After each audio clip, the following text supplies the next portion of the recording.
Good, how are you? Good. Love to hear that. How's everything good? Yeah, how are you? Good. You doing? Yeah. Sorry. Good to see you. Yeah, good to see you too. Yeah. You remember we came in, me and Buddy came in last time. You were there. Yeah, and you were looking in the hallway? Yeah. What do you think? What do you mean? The place. Oh, I'm moving out. Oh no. Nah, oh no, you're funny as hell. Um, I'm not moving because I don't like it here. I'm moving because I wasn't paying rent to live here. I was living with someone and they moved out. And so I was just living there for free. You know what I mean? And so if I'm being honest, this is not the best building. There's better ones. But if this is what you can do for right now, thug it out. It's quiet too. I'm always very quiet, and the people are friendly. There's friendly people here. Most people just mind their business, That's true. and usually the mail don't get stolen, so it's pretty amazing. nice. That's amazing. Right, it is amazing considering how I look over here. Yeah. But yeah, no, people don't be stealing that much. It's pretty quiet. Yeah. Well, that's good. That's Yeah. good to hear, at least. Yeah. Yeah, because I met one gentleman too last time. I think he got the white car across the street, white Ford Edge or something like that. Oh, with the glasses? Yeah. Yeah, Dane. Okay, yeah. Yeah, he was telling me it's nice. Yeah. I mean, it's not bad, but it's not the best, you know?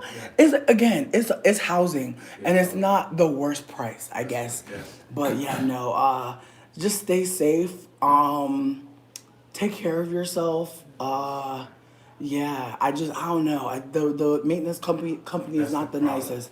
That exactly. That's the problem. It's the maintenance. It's the property manager. It's not the people. It's the property manager, and because of that, I feel like people are just reacting to that. Yeah, no, that's number one thing for me because if there is the issue, you can fix it. That's the problem. I mean, I feel like for the most part, if you have an issue, they do fix it pretty quickly. Okay. But if you do not pay your rent, I'll say this: that like you can not pay your rent for 2 months. That's a thing that they wait 2 months to evict you, so you have 60 days to pay the rent. Just saying. I didn't go to third. What? You said you're not even playing with it? The third. You said you're not even playing with it? I hear you. I'm just letting you know from experience. They let you get 2 months. They let you get 2 months behind. Then they start playing with you. That's true. Just so you know. Yeah, that's good. All right. That's good. Thank you, though. Absolutely. Have a good night, baby. Yeah. All right. Now I don't know what it's going to be because she already came to my house. So I'm going back to her house. Yes, I knock with the phone. I feel like it might be too late to be knocking on people's door. I still did it.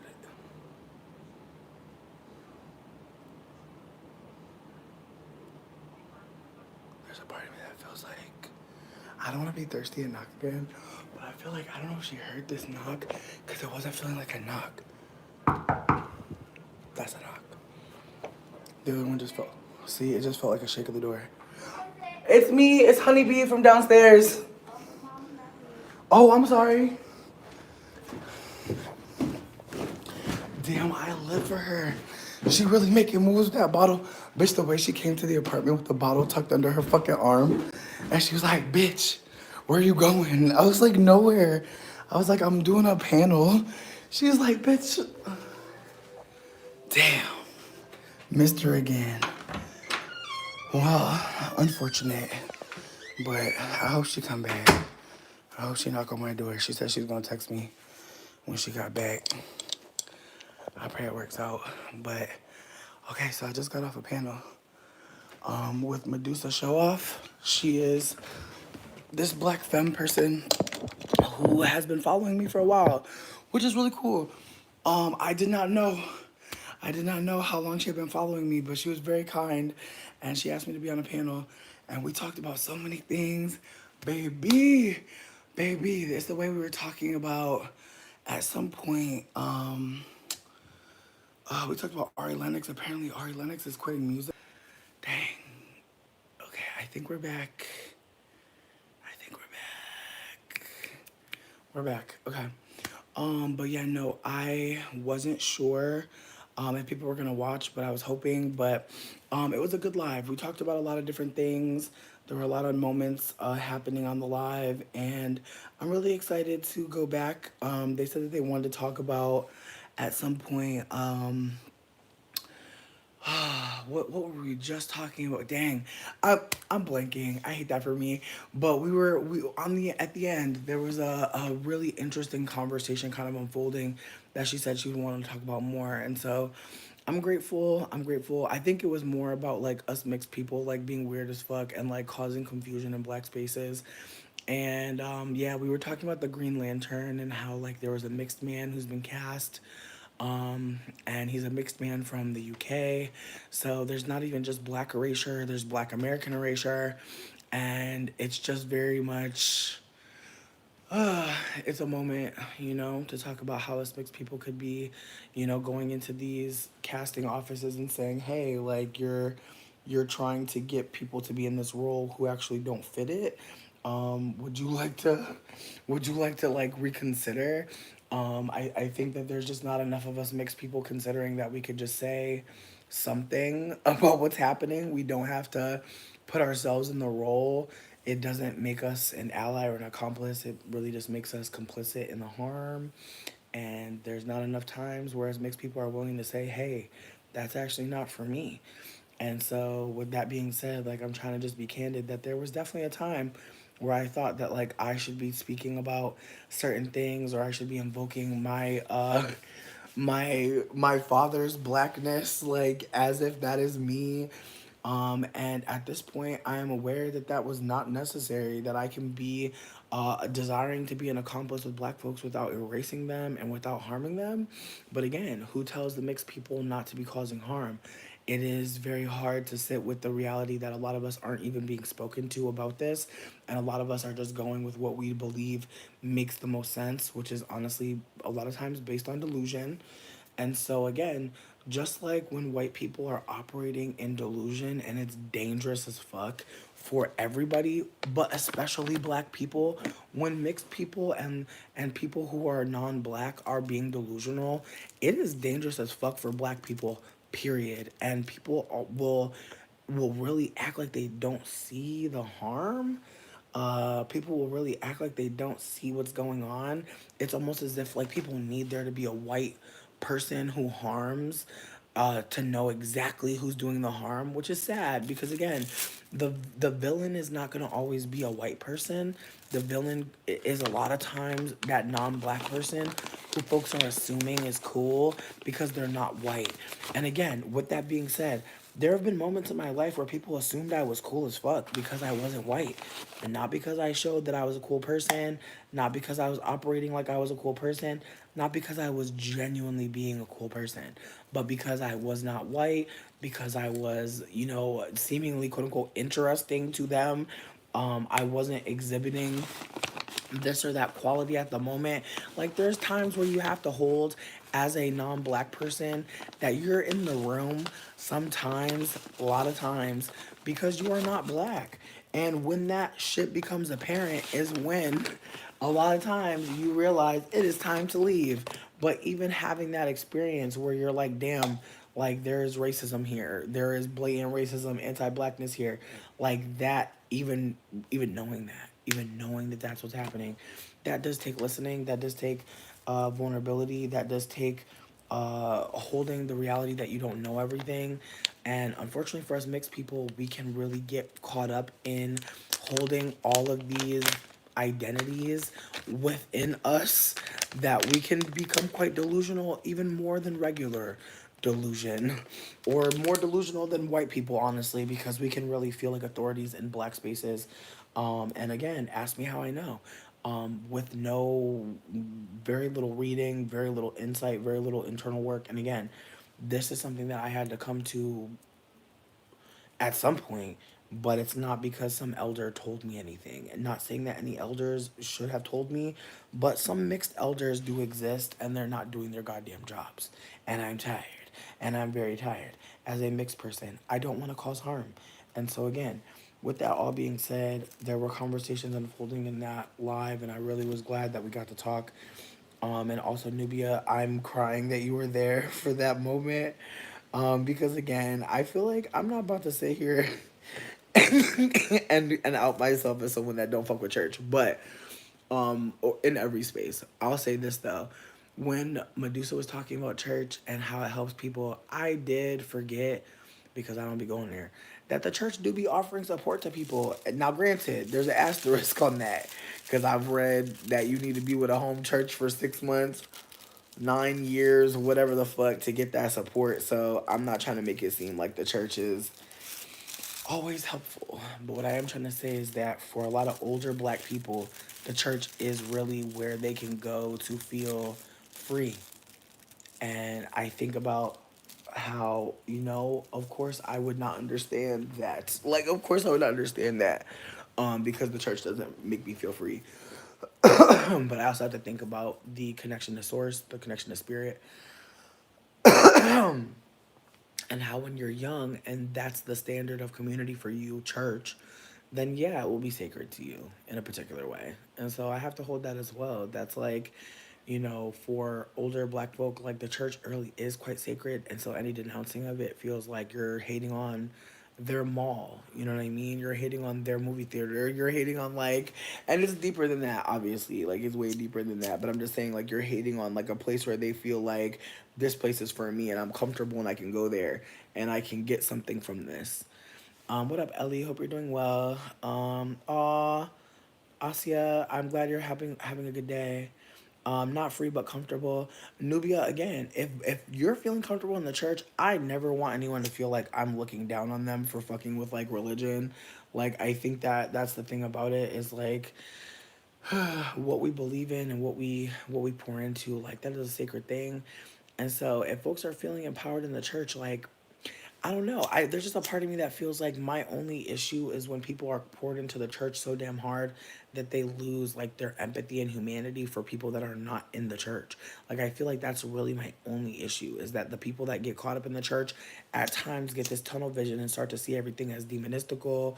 Medusa, hey baby, we're literally talking about your show, and Nubia said that like they saw my face when you were talking about the church, and I was acknowledging that like what you were saying about the church had me reconsidering why I feel the way I feel, and I'm just deciding that I'm not a black elder, like I'm not a black person, and like going to church has been a part of the black community and the black experience, and so as much as I was raised like by Southern Baptist, the home church I went to was very Caucasian. And I do think that the ways that the church operated was boring to me. If I'm being super candid, I was bored at church a lot. And not only was I bored, I knew that I couldn't behave a certain way. And so it felt like church was jail to me. And like, so as a young autistic child, I really didn't like going to church. I would pretend to be sick. And my mom would tell me if I'm pretending to be sick in the morning, that in the afternoon I can't pretend like I'm not sick. And then I would just go to church because like I would literally be trying to pretend like I'm sick. And then after everybody went to church, I'm like, oh, I'm feeling better now. And so my mom would have to let me know, like, baby, if I don't get these 4 hours of child freeness, I'm going to punish you. And so sometimes, bitch, I was just going to church because my mom needed a break from her children. So, again, like, when church is a way to get you out the house, when church is, you might get beat on the side of a highway for acting up. It's not fun, and it's not nothing that anybody want to keep going to. And so again, I think that some people may not want to hold this, but some Christian folk do a lot of harm in the name of Christianity, and they cause a lot of trauma in the name of Christianity, to the point where some people really just don't want to deal with it. They just don't. And I'm at a point now where it's like I'm so grateful that I get to learn about other religions and other ways that people are connecting with spirit, connecting with worship, because there's just other ways to do that. And I'm grateful. But with that being said, like when you're in the church, especially in America, I think that, there's been enough that's come out to acknowledge that, for some people, the church is just not for them. And that is okay. And I'm glad that we can talk about it and be candid about it. But yeah, no, Medusa, I'm glad that you stopped by because again, I wasn't sure how many people from over here was watching. I did post a link, but I also wanted to again just decompress slightly about what happened because I really enjoyed myself. I really felt like it was a good time. Yeah. Whew. Again, I know some folk that have been through some very wild stuff all in the name of trying to save their soul from damnation. And so I would never ever try to push, my thoughts on them. Because again, I believe in mad different shit. I believe in like a lot of numerology. I believe in a lot of crystal work, work with ancient stones and shit. Like I'm more interested in what the ancients were doing. Like I'm always looking to what the ancestors were up to, because I know that the colonizer has tried to erase this shit for a reason. I know that they was out here doing their thing, and I want to know more about that. I don't want to focus on what the colonizer told me to read or do. I don't even want to pick up anything too much in English, bitch. I want something translated from for me, because I'm just at a point now where it's like, okay, I'm super aware that we're in captivity. I'm super aware that I'm supposed to know about a phone. I'm supposed to know about a TV. What am I not supposed to know about? Like, that's where I'm at. Like, with all the things that are planted here for us to get involved with, I want to know why certain shit is missing. And I want to look for the missing shit.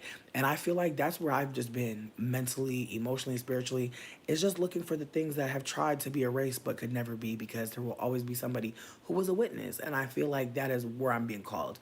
I'm not necessarily worried too much about Christianity in the moment, because I feel like if you look at the news, if you look at TikTok, the girlies are saying what they need to say about Christianity. They're saying what they need to say. They're talking about the things that they want to talk about, and I love that. I just feel like I love that I get to be 30 something years old and listen to younger people. Like, that's really where I'm at. I'm so grateful for younger people being candid with us, because sometimes I would really wonder, like, how am I supposed to know what younger people know? And like, it's frustrating because we live in a world that wants us to constantly look towards our elders as if these motherfuckers know more than us. They've been here for a couple more years, but they definitely don't know more than us. And I'm not trying to play them. I'm just saying the ways that we've had to ingest information, the way, like, we weren't able to just read books. Like, the way people be dragging folk for not reading books, like it's easy to read a book right now, is so fucked up. Like, we are so addicted to media. We're so addicted to moving images. It's so hard to like sit there and just read. I'm constantly struggling to listen to audiobooks, because even listening to someone talk from my phone, from my TV, it's not always promised.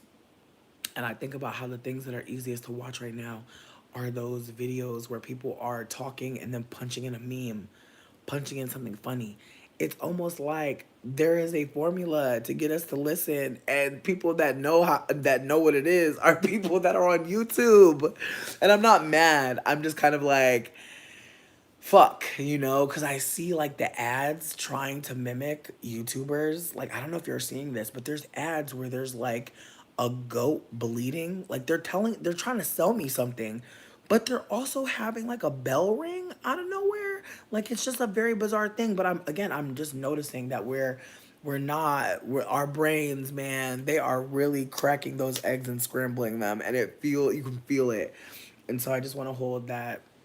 However the fuck you're getting your media, bitch, good luck. Good luck. Yo, them shorts, my God, they're like chips. Like, you could literally watch shorts for 5 hours, and it's so wild. And just the ways that, like, our poor necks, bitch, we're always looking down. I swear, in the future, the children are gonna wear a contraption that's like a backpack that holds the phone. I'm telling you, we're gonna be able to fucking control the phone with more than hand gestures. It's gonna be like, you think the text, and then you say, send last thought. Swear. Send last thought to Keon. I'm telling you.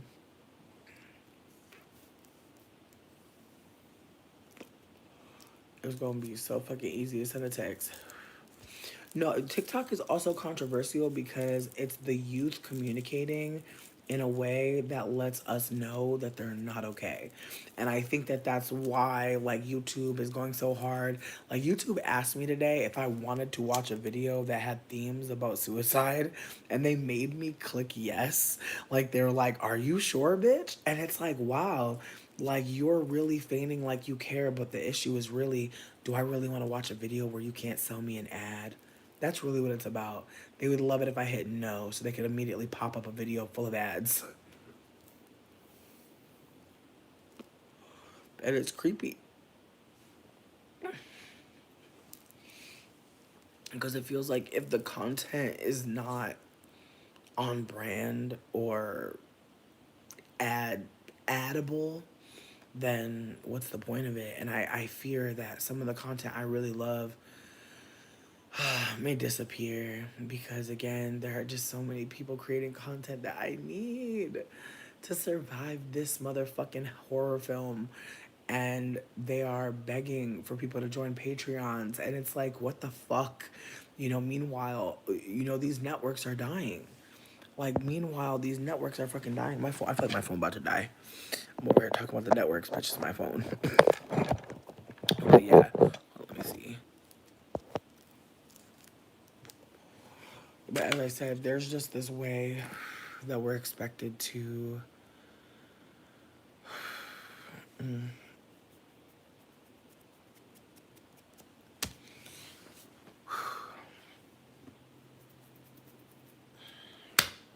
Sometimes ain't no more words to say, bitch. Like, you're just so like.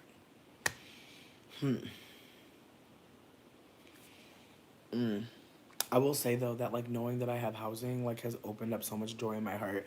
What up, Shad? I hope you're doing well. Like, this entire few months that I've been unhoused, like, I know I've been housed, but I haven't been like like housing secure. I'll say that. Like, my housing security has not been a thing. And so because I wasn't housing secure, um I really didn't know what the fuck I was about to do, to be real with you. And so now I know. And I'm really grateful that the housing application went through. I don't know, bitch. Like, I'm shook. I'm shocked that things are working out for me. Um, but at the same time, I'm just so fucking grateful, bitch. Cause, like, damn. I just really didn't know what was coming next, but I'm excited. I know that tonight I gotta pack up things. My plan is to really not be here when the cops come, cause, like, it's my day off tomorrow. And my plan is really to go and honestly go to a coffee shop and then go to a hotel. Like, that's really my plan until the 18th. It's just a hotel hop. I think I already said this. But yeah, my plan is to just try to, use my my discount right now for my job to get a couple rooms and hopefully stay. I'm gonna still be living in Michigan. The business is still happening. We're still running. Everything is still as according to plan. Unfortunately, though, moving into this new place, I cannot move in immediately. I can't move in until the 18th, which is frustrating, because I wish I could move in earlier. However, um, I'm just, I don't know. I'm kind of sitting with, like, the reality, like I was really wanting it to happen, but it's kind of wild that it just happened so quickly. Like, I filled out the application today, and it went through, and the deposit was paid, and so now we're just waiting to pay for the full thing, and so I'm shook. Do I still do sex work? I do, but I feel like right now I feel like I'm just doing, like, I don't even know what you would call it. Like, I have, like, a couple clients that are, like, obsessed with me, and, like, they'll send me money every now and then. But I feel like for the most part, I feel like I'm not, like, actively posting like that. Like, I feel like I'm sending a lot of old content and, like, just getting dinner. Sometimes they'll pay me for, like, someone wants to pay me for content allegedly, but I don't know. It seems like they're playing games low key, so I'm not really featuring it the most. Um, Thank you. I feel really beautiful. I need to get a new fucking eyebrow pencil though, badly. I can't wait to do it though. It's the way I'm about to look amazing. I cannot wait to get cuted up. I can't wait to do my makeup for real, for real. Like, without eyebrows, I feel like I didn't really do anything. But when my eyebrows come, yeah, SW means sex work. Yeah. But yeah, no, I don't discriminate against sex work clients. Like, if you're here and you're trying to pay for sex work, just hit me up. But if it's whack, the money's not enough, like, I'm gonna just be candid with you. I'm not gonna play with you. But yeah, no, I'm just really grateful that I get to exist. And I get to do the things that I want to do. Um, and holy shit, like, I really want to read tarot tonight outside, but I really can't do it. Like, I have so much stuff to do tonight. Like, I really probably even shouldn't be here, but I'm gonna smoke one with y'all and vibe. But I got a lot of shit going on right now, baby. I gotta get my menu up. before the morning, because that's just really what I'm putting pressure on myself to do that, because I just want to, I want to start off the week kind of right. But it's been a day of like, holy shit, the police didn't come. Like, low key, the whole day I was just like, damn. Like, I really just had a random thought. I was like, I know the police are coming this morning.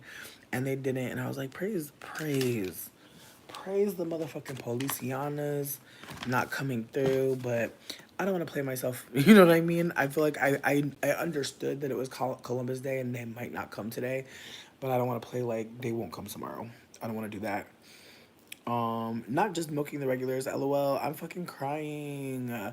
Listen, there are some men that really just want to, they want to support a fat bitch. Like, it's wild. Like, there's this one dude right now. He's like telling me he wants to fuck my belly button, and I'm just like, that is wild. Like, imagine, like, obviously he's never fucked my belly button, but like he likes talking about it. Like, bitch, imagine getting paid to hypothetically talk about your belly button getting fucked.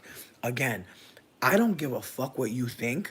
You're not sending me the money for this, are you? I don't care. So I'll just say that, like, that there are so many things people are interested in sexually. And like, one thing I found is that if you have a good imagination, you can get paid out here. Again, believe it or not, believe it or not, sex work space is hilarious. I feel like if you're an improv girly, if you're a comedian, I feel like this is a great place to be. Because again, I just be laughing the whole time I'm texting him. And like, again, laughing is good for the heart, laughing is good for the soul. And then also, the money that he sends me is good for Bon Me. So, with that being said, you know, like, I'm not about to judge him. I love that. Like, yes, keep on wanting to fuck belly buttons, buddy. I want all my sisters to eat. That's how I really feel, friends. Like, I really do think that, like, some of these sex work clients, you know, they're fun. Have fun. That's really how I feel about the situation. Like, we don't all get to have fun. Like, sometimes you meet a man and he just like does harm to you. Like, that's where I'm with sex work.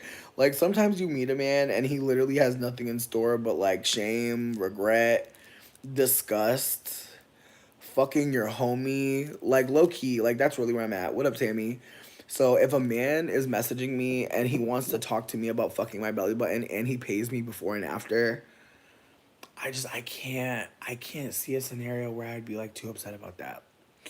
I don't. Oh, actually, this is my last nug of peanut butter pie. Super sad about that. This is like the best one for sleep and just feeling at ease in your body. I got some body pain, my back hurting a little bit. But I already know, bitch, like, the way I'm about to roll up these clothes, baby. I'm just really fucking excited to like actually be leaving here. It feels crazy as fuck to know that I'm about to be free as fuck. Like, it feels wild that like I'm about to do my laundry for the last time here. And granted, like, if the policia don't come tomorrow, which I'm not gonna lie, bitch, like, if they do come tomorrow, obviously I'm going to the hotel. But if they don't come tomorrow, I'm gonna be dying laughing because it's the way that I'm not playing with it. It's the way I'm not playing. It's the way I'm trying so hard to get everything packed tonight. I already did roll up that one. And there's wax on it. So don't worry.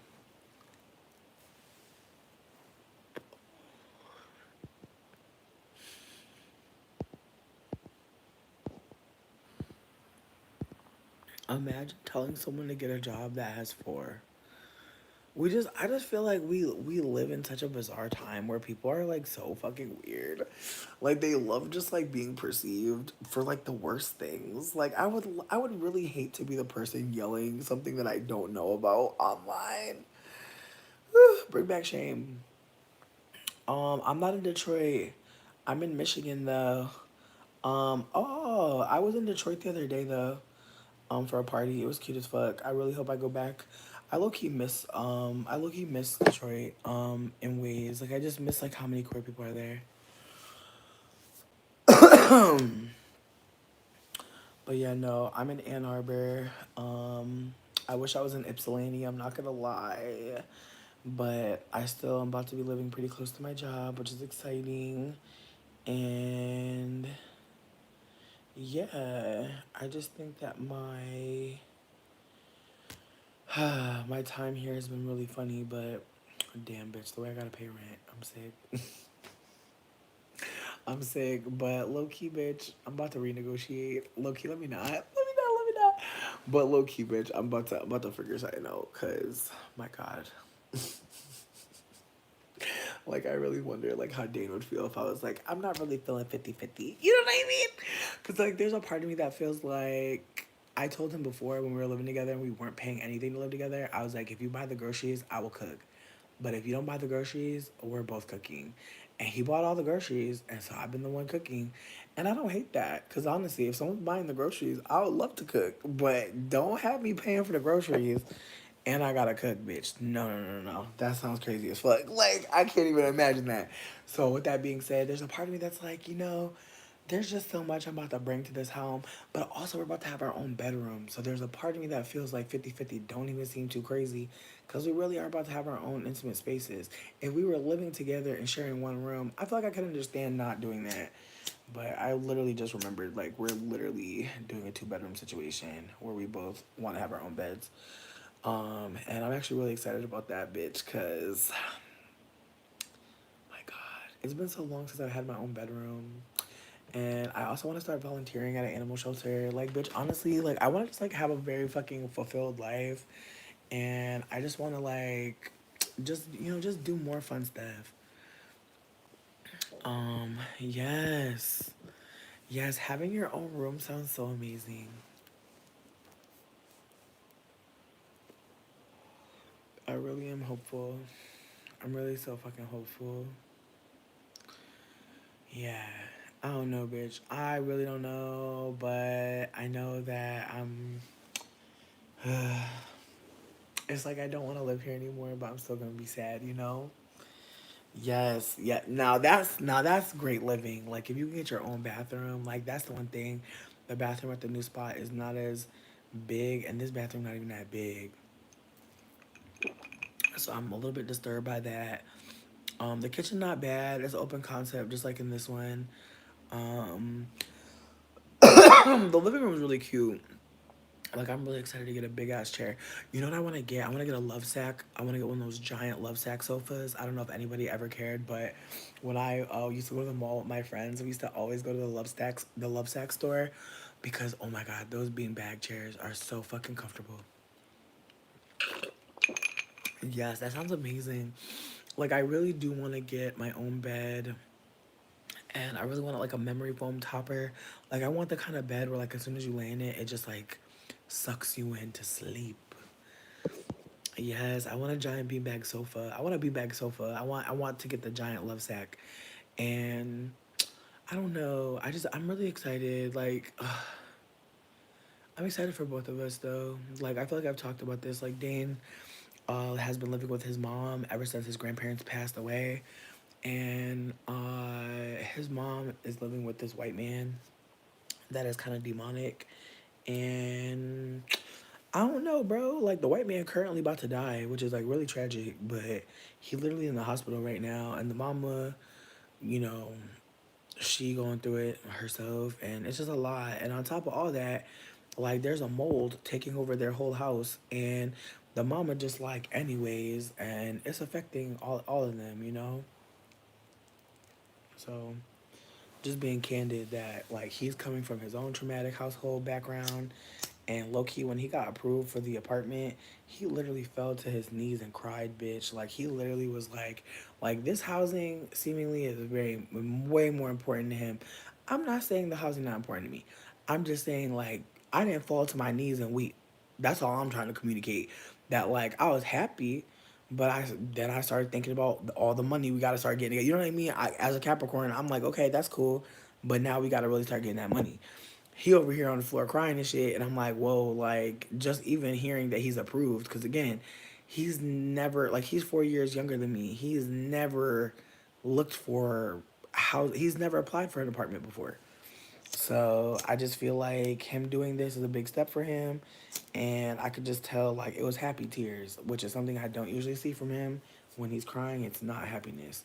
So it was beautiful, but it was also kind of like, dang, this is a big deal. You know what I mean? And that's a lot. honestly, he do the dishes, he buy the groceries, and he clean the tub. And I really love that about him. Cause bitch, one thing about scrubbing the tub, that should just make me feel mad. Like I don't know what it is about getting on your knees scrubbing that tub. I just feel like as a child, I just feel like I did it too much as a kid, and I can't do it now. I just feel like now at this age,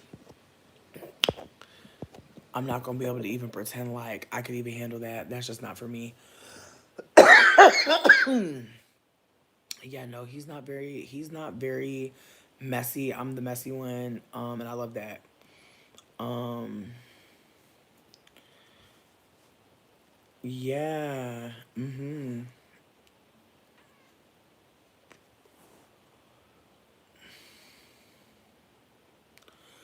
It's true. It's true. It's true. I mean, I'm grateful. I'm grateful that he's happy about this. Um, this is like the first application I think I did for an apartment. I think I'm lying though. I feel like there was one other time where I had a roommate situation where we both applied and we both got this apartment, but I'm blanking on when the fuck that was. I feel like that was at some point. I want to say it might have been my first apartment.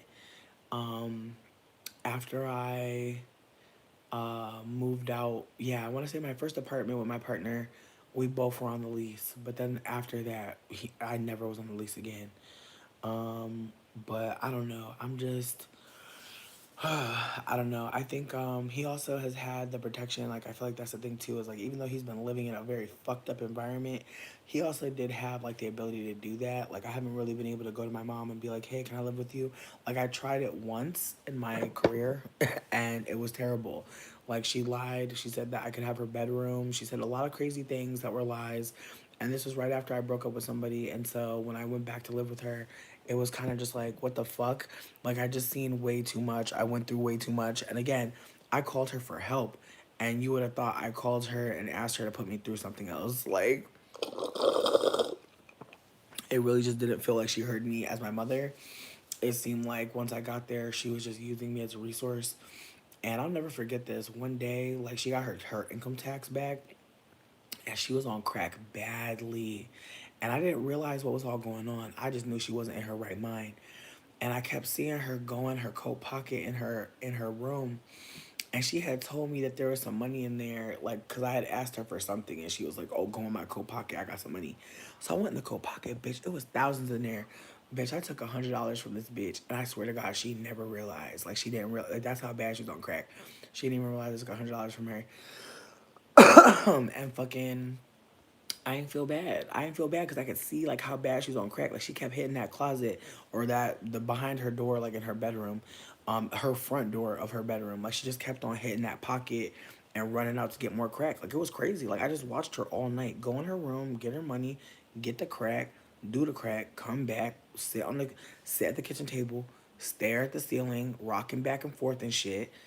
And I'm like, all right, well, I'm just gonna get this money. And again, like just the ways that just other weird stuff was happening because there was other crackhead stuff happening up in there.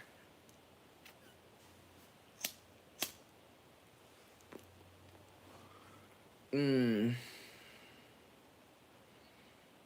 mm, mm.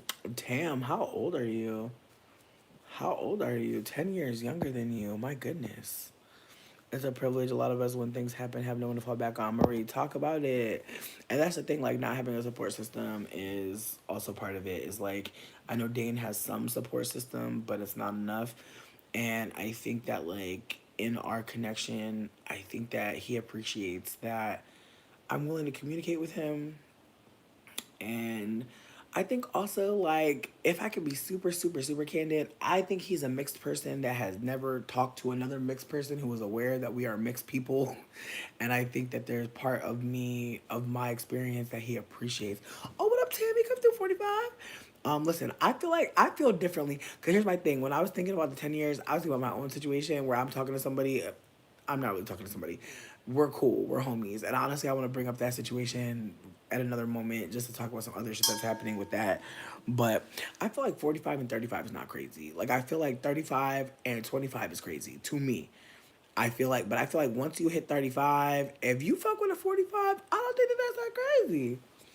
I'm crying at Blaxicans. Come through, bitch. Come through. But I really think that Dane is like learning a lot from me as a mixed person, and I think he's realizing like some of the shit he had done or said was weird and goofy, and that he actually a quadroon. You know what I mean? Like just learning things, like learning that he's not light skinned, that he's mixed. Like these are things that like ain't nobody telling him, and he got a mixed mom, and she's not unlearning at all seemingly, and so there's just a lot of layers to connection here, and I'm grateful for it. But if I'm also being candid, like it is hard. It is hard to be in connection with people, bitch. Like I feel like Dane is cool as fuck, but baby, like I got a lot of shit to work on. Cause this connection has been beautiful in many ways, but there are moments where I realize like it is so hard for me to just be present and like just be gentle. Like sometimes I just find myself just so fucking annoyed at like just again like what I'm perceiving as him not showing up in a certain way, but I'm also having to hold that we haven't spent enough time together to have all the conversations that need to be had, and that's just that on that. And I think about how like knowing someone, getting to know someone, it takes a lot. And so I think like at this moment, like as much as we're like super connected and feeling good, I think that there definitely needs to be more intimacy fostered, more friendship fostered, and I'm hoping that us having separate bedrooms will allow for us to have our own journey, if that makes sense. Also, the Black Moon Lilith is in Libra, and one thing that I found out recently is that my Black Moon Lilith is in Libra as well. And so I feel like it's really funny to read that today when it started on June 29th, literally 10 days after I was almost unalived. Like my Black Moon Lilith, my feral energy is in a sign that is looking for a partnership, which explains my Libras, my back to back to back to back to back Libras, because there is something in them that is delicious to me. Like there is something about Libra that is so companionship centered that it just makes sense. It's like, yeah, like we need each other. And I think that my Venus and Aqua be wanting to be an individual, but the individual still requires community. And so like at this point, I'm having fun. I feel like connection with people, romantic connection can be so funny and so silly and so carefree and so loving and so potent. And so I think that that's what I'm choosing to focus on is just the potency of this connection, the joy and support that's being offered. And I think that sometimes, bitch, a cigar is just a fucking cigar. And so I'm going to enjoy. I'm gonna savor. I'm gonna hold that smoke on my tongue and I'm gonna breathe it out and I'm gonna fucking enjoy myself viscerally in this connection. And who knows? Who knows? Maybe in the midst of this, we find that living together is awful. But I just find that I'm so present right now that I can't imagine like staying and suffering anywhere. Like that just doesn't make sense.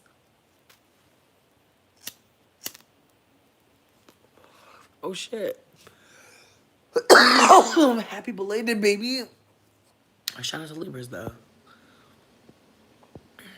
Yeah. No, trigger warning for me being almost killed. Like, I'm not trying to be dramatic, but if you go back to the video called I Almost Didn't Come Back, I think it was made on like the 20th of June. My neighbor tried to kill me on Juneteenth. I know that sounds really crazy. It was. If I could just like nutshell it, like basically this summer I met this dude who lived in the next building. He was cool as fuck. We were vibing for a minute. He was 23. He was nice, but I think I got caught up being lonely here, feeling like I wish that somebody would be here with me. And then at some point, I fucked the dude. And I'm not gonna lie, it felt like a safe fuck. He was bringing me famous bowls from motherfucking KFC where he worked. It seemed like a chill little companionship, bitch. That's what it was giving to me. And then there were moments where I noticed him trying to like manipulate me. Like I'll never forget, like one day he started acting like he was sick, so he didn't have to leave. And I remember him rolling around on the floor, and I sent a video to my friend, and my friend was very uncomfortable with the video I sent. But I just remember being like, bitch, like this is so fucking weird. And so at first he was trying to manipulate me, and I just felt bad for him. I was like, damn, like that's tragic. And again, I didn't realize at the moment in the moment, but bitch, anybody that'll sleep on your floor, anyone who's like so sad or going through shit so bad that they're like willing to sleep on your floor, like that's not good. And so I wasn't really thinking about it too deeply. I was just kind of like, I'm helping him out and he's helping me out and we're helping each other. And like, I got left here by somebody. His family isn't treating him the best. Like, our situation is not the best, but it could be worse. But again, at some point, it just started becoming very obvious that, like, he was, like, kind of using me. And I was like, ooh, like, I know we're both benefiting from each other in ways, but I fear you're trying to benefit in a different kind of way from me. And I just decided that I didn't want to do that anymore. And so I had already kicked him out the night before, and he told me, he's like, I feel like you're about to become a bitch. And I was like, well, if I'm a bitch, like, get the fuck out. And so keep in mind, like, this is the night before he tries to kill me. I told him, like, and keep in mind, I was cooking breakfast and I asked him what he wanted, and he literally looked at me and was like, I feel like you're about to be a bitch. And I was like, well, I was like, why wait? I was like, get the fuck out. It's like, girl, like you're 23 years old and I'm offering to make you a goddamn fried egg. Fuck you, hoe. Like it just felt very much like, not you're saying that you feel like I'm about to have an attitude. Like, girl, like, sir. Like it just felt very much like he was projecting on me crazy. So I was like, girl, get the fuck out. So he was kicked out the day before. The next day, it was Juneteenth. We're like watching a movie. It was cute. We had a cute little night. But I want to say, like, the next day, that morning, I had asked him to leave because he said or did something bizarre. And I was like, get the fuck out of here. I was like, go. And he was like, no. And I was like, okay. I was like, that's kind of crazy. But I was like, you could leave. And then he goes into the kitchen and gets a steak knife and then comes up to me and basically tells me he's gonna kill me. Bitch, I ran to the bathroom. Like, I immediately ran to the bathroom and shut the door and locked it. This motherfucker takes the fucking chair from the motherfucking from the kitchen and puts it through the fucking bathroom. I've shown it to you before. Apparently it's on Lipstick Alley in my thread. Y'all are weird for saving that in the thread. Like, honestly, I only know about that because someone told me. But it's like, wow, like y'all are up to date minute to minute on fucking domestic violence. Whoa, like that was very bizarre to hear. But you know what? God love them. You know what I mean? One day, I pray y'all will feel fucking shame for fucking posting that somewhere. That is strange. Anyways, so yeah, he uses the chair to like break down the door a bit, and then once the door goes through, or the chair goes through the door, that's when I open the door, bitch, because I start thinking like he's gonna push the chair through the door, and I'm gonna die. Like he's gonna go through my body, and I'm dying. And obviously, in retrospect, maybe that was dramatic. I don't fucking know, bitch. But in the moment, I'm like, I open the door, and then he comes in the bathroom, and I'm like, stop. And like he has like the knife like to my neck and forces me on the toilet. And I'm sitting on the toilet and he just has the knife to my neck and he's just talking shit. And I'm telling him, I'm like, listen, I was like, I don't think that this is how you want your story to end. I don't think this is the end for you. Like, I'm basically just trying to tell him, like, you deserve to, be free. You know what I mean? Yeah, he's in prison again. I tried to bargain with him. Like he had my phones and I was like, please don't break my phones. I was like, at this point, I was like, if you don't break the phones, I will fix the door myself. Keep in mind, at some point he walks away with the fucking knife. But he like looks me in my eyes and takes my phones and bashes them, like stares me down as he breaks both phones. And I'm like, girl. And then that's when he leaves. Like, I think he thought he was about to get away. He was really silly for that because I really offered him a way out. And iPhones are high, bitch. Like, I tried to replace my iPhone. I couldn't even do it. I had to fucking get an Android. I'm not trying to play nobody, but girl, like, if you have an iPhone for your whole career, it's hard to switch, bitch. Like, that phone it just don't hit the same, bitch. It just don't hit the same. I'm not trying to say fuck Androids. I'm not one of those. It's a different environment. That's all I'm gonna say, bitch. And I wanted to maintain my iPhone life. I'm about to try to get this one fixed, bitch. Honestly, that's how bad I want to save it.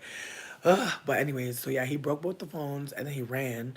And then obviously I had no phone, so I had to go to my neighbor house and ask my neighbor, hey, can you call the police? And my neighbor, instead of calling the police, proceeds to tell me that she knew that boy was crazy and that she's glad she never twisted his dreads. And I'm like, why is this necessary? Call the cops. You feel me? And then after that, I was sitting on the back porch smoking, and this like woman who's in the building rolled up on me and was like, "Can I pray for you?" Cause she clearly heard all the commotion. Like after he left, I like ran and was like banging on the door of my neighbor, being like, "Hey, like, can you help me?" Like I was screaming. And so this woman comes outside and she like literally holds my hand and like prays over me, bitch. It got real crazy. Like I was like, whoa. I was like, I felt terrible because I was like, damn, not this woman's traumatized by hearing me almost die. Like, yikes. And all she can do is just pray, pray. Like that's all she could do. It was crazy. Not Android stand up. She said, "Don't tell me this shit now. Call the law." I'm crying, bitch. I right. Here's my thing. I asked her if she would twist his dreads when I first had met him, and she looked at him and was like, "No." She was like, "Girl, don't tell him where I live." That's what she said immediately. In retrospect, I wish I would have listened to her. I'm not gonna lie. I wish I would have just been like, "Oh, danger," because at the end of the day, she's a mother. She's an older femme. She know more than me. I should have just held space for that. But at the time, I thought she was being colorist, like high key. I thought she was being colorist. I thought she was being anti-black. That's what I thought at the time. In retrospect, she knew about shiesty masks. I didn't know what the fuck that meant. I thought he was just wearing a cool little hat. I didn't know that there was like masks that boys are wearing to do crimes. I'm sorry. Like I'm not that young. Like I didn't know. So she literally was like, "Yeah, bitch, like the shiesty mask let me know what time of time he was on." I was like, "Girl, I wish you would have told me more information about this shiesty mask situation cuz I found out about the shiesty mask literally like the next week after this motherfucker tried to kill me." And I was like, "Oh shit. That's how I would have known he was an op." His hat? I hate it here. We're in hell. We're in fucking hell. Like there just needs to be guides coming out every week on like new clothes that tell us information because I knew nothing.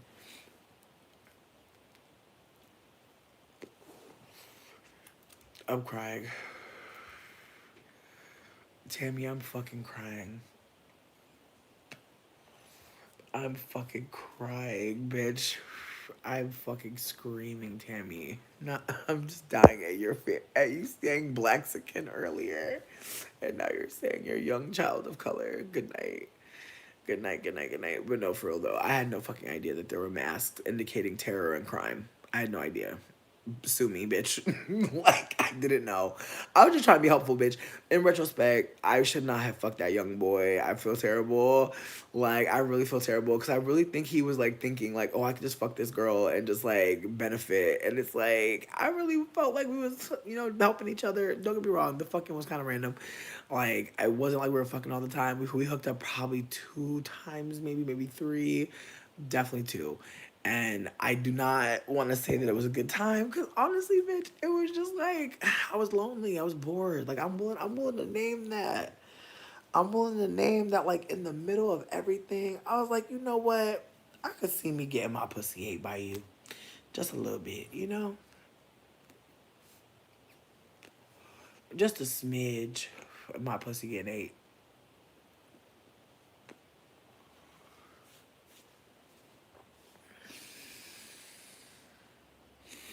I don't know. I do not know. But I do know this. I'm really excited about decorating my bedroom. I have not had a bedroom in so long to decorate. Wow. Like, I'm really sitting here realizing, like, the last time I had a bedroom was literally last fucking October. Yo, what is going on, bitch? This is the 1 year anniversary of me being fucking homeless, too, bitch. Like, that's what's even crazier. I know some people will be like, bitch, you had a house this whole time. I really didn't. Like, I had somewhere to stay for the past year, true. Like, at no point this past year did I not have somewhere to stay. But I feel like even saying that, like there are so many things. Like I'm really just realizing like all this shit started literally 1 year ago, and like I'm literally it took me 1 year to get housing again. And motherfuckers might think I wasn't trying to get it, but I was the whole time. Like, bitch, I posted so many times trying to get fucking housing, and so many people passed me by. And at this point, I realized that part of the drama that I'm a part of out here is when me and Nat moved in together. One of my one of someone I thought was a friend was going through housing insecurity, and I offered her the back room, but Nat robbed her, and then she tried to say that it was me and him, even though she got mad at me when I told him to pay her back. Like she literally tried to make it seem like I was being abusive because I told him to give her fucking money back, and I'm like, I'm being abusive to someone who robbed you? Baby, you ain't gotta say no more. Like I literally just let her go do her thing. I'm like, sweetie, I'm not about to say another word.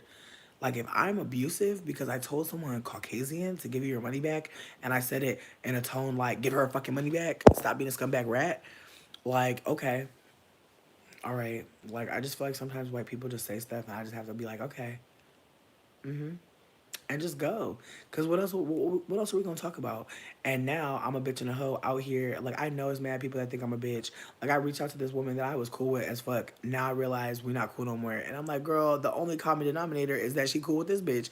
And I'm like, wow. And I just feel like the way white women will really make up a story, bitch. Cause it's like, hear me out.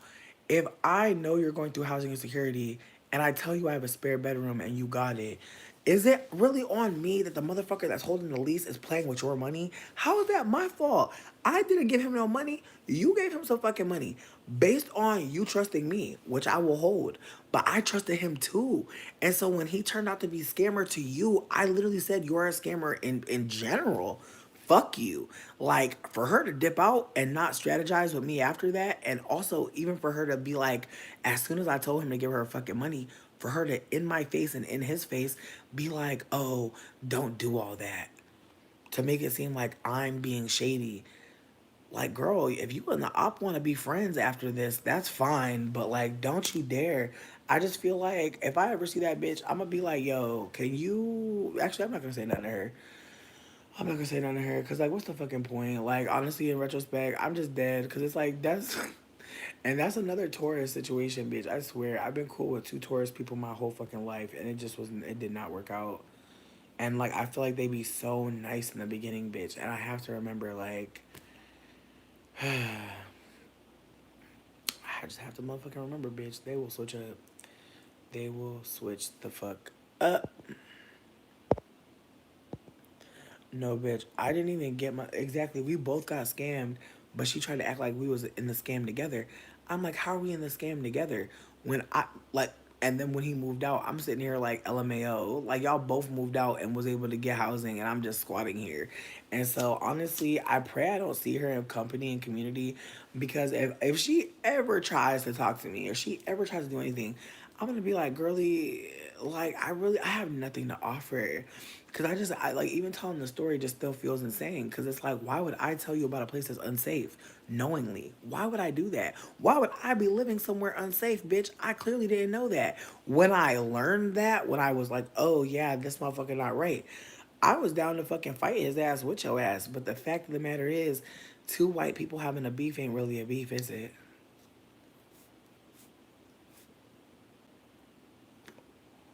Like white people have a real different energy with each other. Like a black person robbing her, notice I didn't do shit and I'm in it. I'm in it. Notice, and I'm not trying to invoke that I'm black. I'm just trying to notice, like, if you're not white, bitch, you're in it. Like, you're fucking in it. I swear.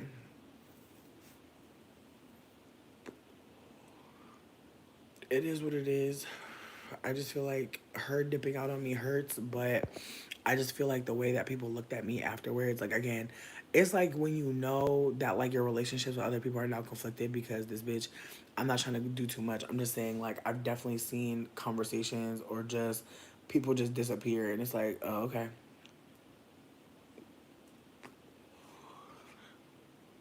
That's what I'm saying. But also, I wish that we had community around us that can acknowledge that like sometimes we're not gonna get along after some shit happens, and that we really don't have to invest in that other person like downfall. And if I'm being super candid, like it's giving she want me to suffer even after in the end. And I feel like that's why I don't really fuck with Taurus people, lowest of keys. Cause I feel like Taurus, they really love revenge. I feel like Libra really could care less. Like Libra, you do a Libra wrong, they're gonna just disappear. A Taurus,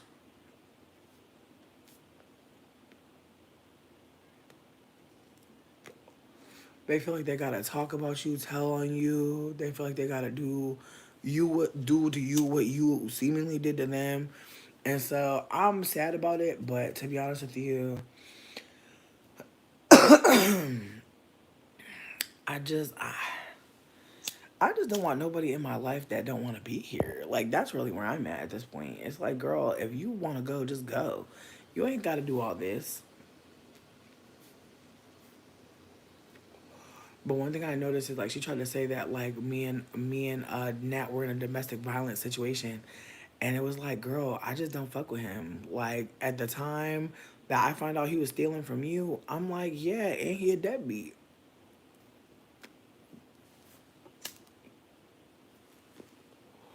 It's like he did a lot at that point for me to see him for who he is. So, and I had only lived with him for a month at that point, and I feel like I was not, and it wasn't even a full month. It was like maybe 3 weeks, and so I hadn't even seen everything.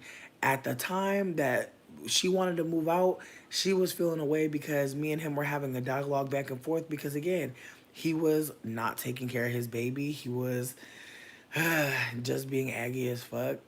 And then on top of that, there were just moments where I just felt like he was just annoying. And I remember telling her before she even moved in, I'm like, he not that cool. I don't really fuck with him that much. I was like, but it's housing. I was like, he not annoying to the max.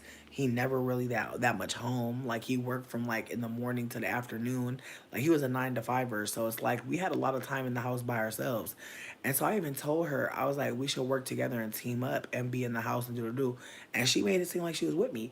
So when me and him started having conflict, and then when he robbed her, I'm really thinking she gonna be on my team, but she very much was like, no, I'm gonna just act like this is the trauma that I'm going through. Like she decided to use the what was happening in the household as a conflict that was happening to her. When no, it was a conflict happening to me, and she decided she didn't want to live there anymore, which is valid. Me neither. But at no point did she decide like, oh, like we could all get up out of here. We could all be free. Like her energy was just like, nah, like fuck this place. Which again, I don't blame her for that.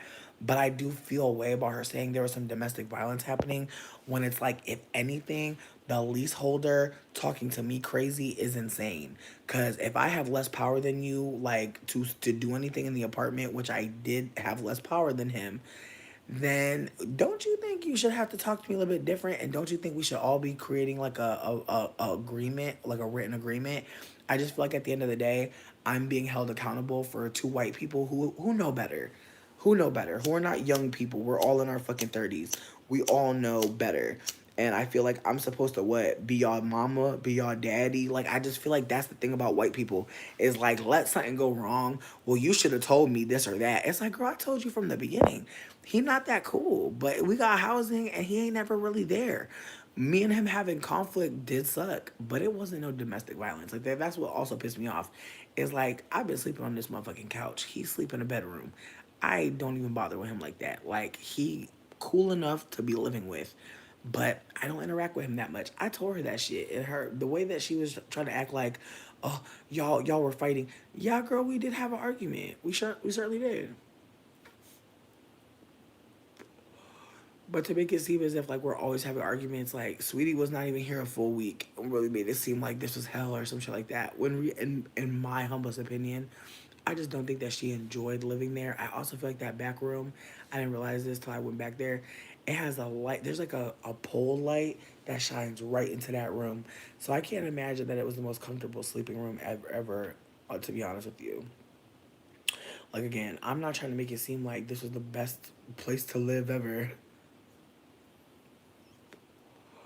I would never make that ever, but she did tell me straight up that she was living with her ex and she didn't like living with them no more, and they were abusive. And I was like, girl, fuck that.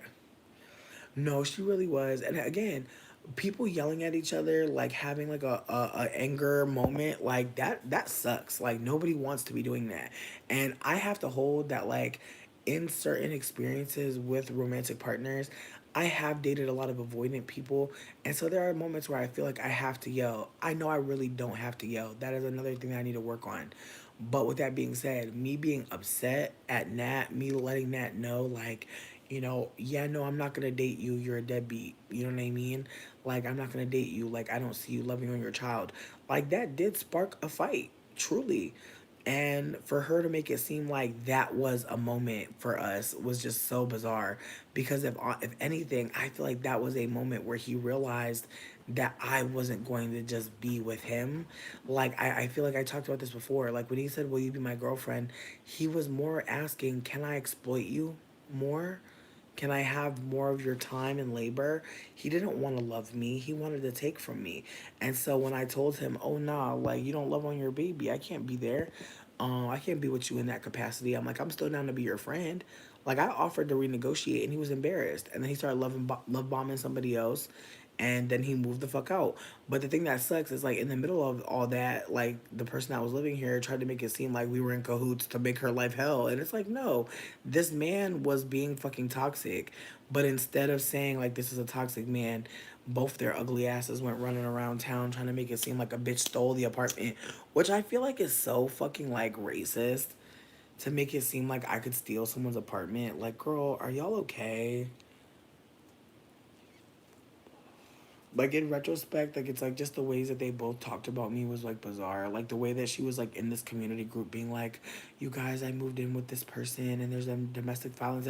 It's like, girl, the way that she described me as a person that she moved in with, and that, like, we're both like, it was just like, girl, tell the truth. Like, you were going through domestic violence and you reached out to me and I said I had a spare room in another person's house who has a lease there. I said I'm living here for free. I was like, I buy groceries and cook, but for the most part, we're just thugging it out. Like, girl, if you tell the truth, people gonna be like, "Why did you leave the brown femme person there?"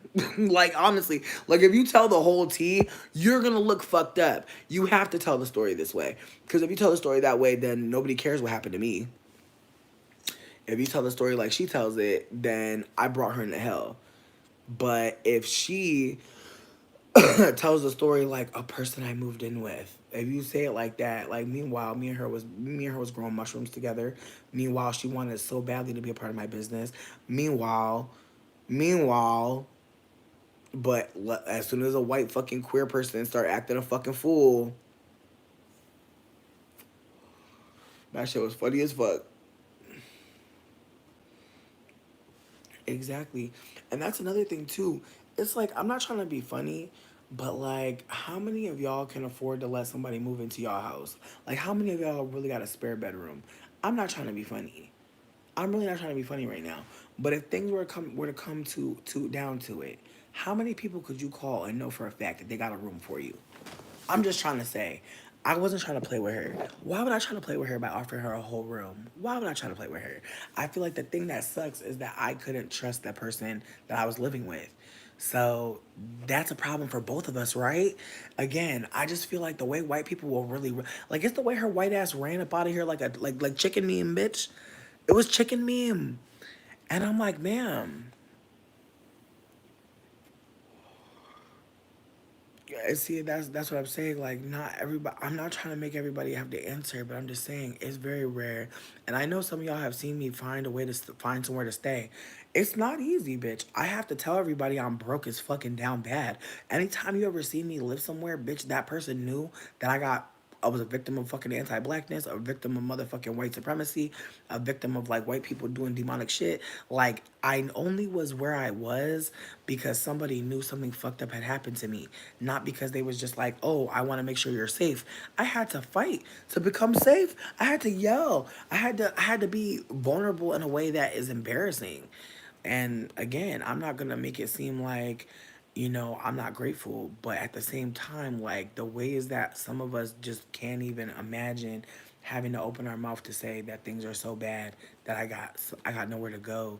Like that shit is fucking hard. And then also for it to be a romantic situation. Cause at first, like I thought Nat could be my lover, my partner, but then I realized he couldn't even love his own daughter. That was a devastating thing to learn. Like people don't usually bring you into their life, at least not in my life. I don't usually get brought into people's lives and find out that the way that they treat their child is terrible. I don't usually go through that.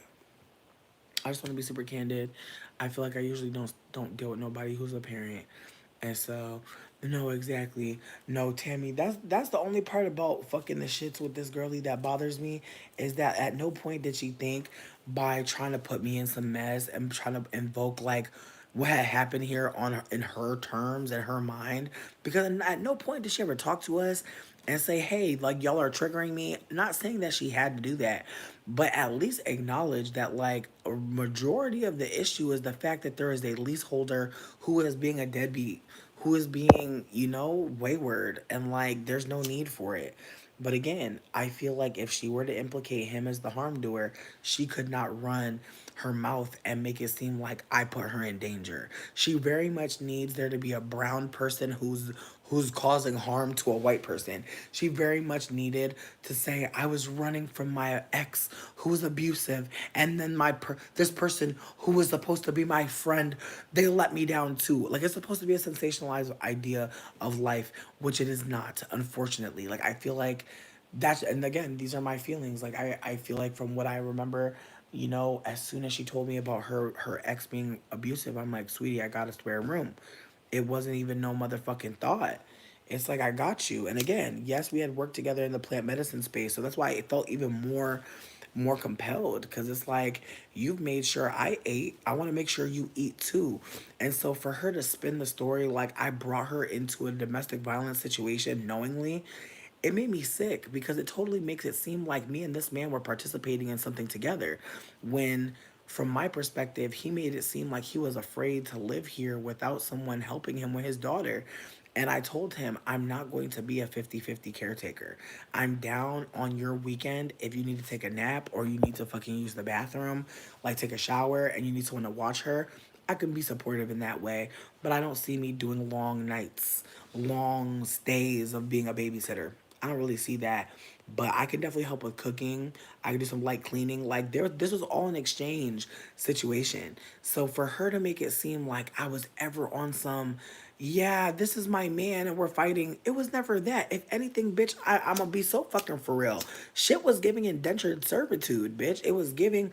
I'm trading my, I'm trading my skills for a place to lay my hat, giving very much like maid, giving very much hired help, and not even hired, bitch, bartering for support.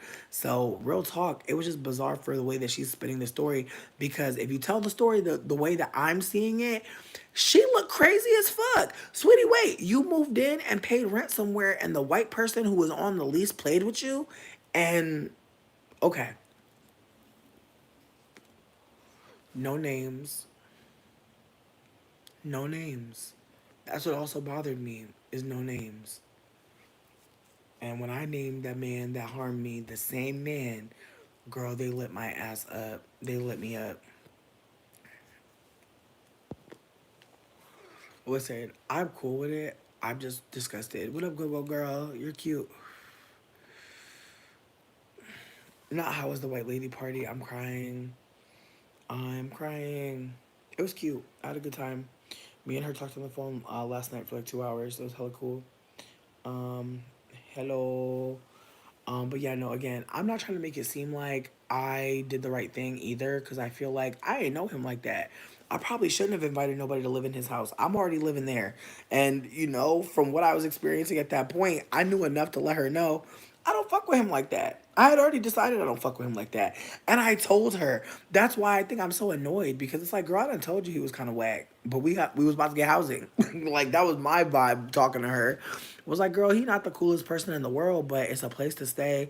I'm like, I'm trying to figure out where I want to go next. Like, I don't know if I want to stay in Michigan. Like, I was over here trying to, again, I don't expect anybody to think that I did the right thing at all, because again, I didn't know him very well. I was already taking a risk for myself. Probably shouldn't have took a risk with her. And that's just that on that. But again, I'm realizing that in retrospect, like that I could have moved better, definitely. But just for her to like make it seem like it was some two lovers fighting, like no, no, no, no. At that point, I was just kind of like, he could choke. You know, like at that point, I was like, oh, he demonic. Like I would rather never deal with him again. And again, if I ever see him in real life, I'm going to, ooh, turn the other way, bitch. It's the way I'm turning the other way, bitch. I swear. I seen that demonic Sagittarius at Pride, and when I was watching him in the crowd, I was like, I'm praying to God. I'm praying. It's an expression that I use. I know. I know. I still use it. But I be praying that he would not look at me. He would not see me because he kept on walking, and I was just like, please don't turn around. Please don't see me. Please don't meet my gaze. I was so grateful he didn't. I was so terrified. I miss New Orleans, but if I'm being super honest, y'all, like prayers to all the people in the South. Like I just don't think. I don't know, bitch. I'm just terrified. I'm terrified of how it's going. I'm terrified. Damn. Honestly, Tammy, thank you for breaking silence this whole time. I really appreciate you for being with me and sharing what you experienced as well. Cause being abused, a lot of us have gone through it, but most of us really don't want to talk about it. And I understand. Like when you're abused by someone, when you go through something really traumatic, it can be very fucking traumatizing to relive that in any way, let alone let people know what happened to you so that they can bring it up at some other time. Like I have gone through a lot of abusive domestic violence situations, and some of them I have not even bothered to share because again, reliving them would be traumatizing. So with that being said, like just know, like you don't owe it to anybody to be honest about what happened to you, bitch. Ever, ever. Cause for some people, like they'll really hear that you went through harm, and they'll really tuck that shit in their back pocket to pop up with you about, and that is terrifying. Like imagine going through trauma and somebody really waiting for you to ever say something that they could just use that against you. It is so sad, because again, breaking silence about trauma, it can feel isolating. It can feel like this is the most importantly fucked up thing that happened to you, and it's hard to get away from it. It's hard to stop thinking about it. Like even the dude that tried to kill me, like it took me so long to feel comfortable in this apartment again, and I just got back there. Like I couldn't even look out the window too much because I'd be scared that one of his friends would come break in, sneak in. I was scared that like his cousin, whenever I would see him, was secretly mad at me and wanted to do something to me. There were just so many things that I just thought was going to happen as a result of trusting this man at any point and then still living where he tried to kill me. Like there were just a lot of ways that I was just terrified as fuck.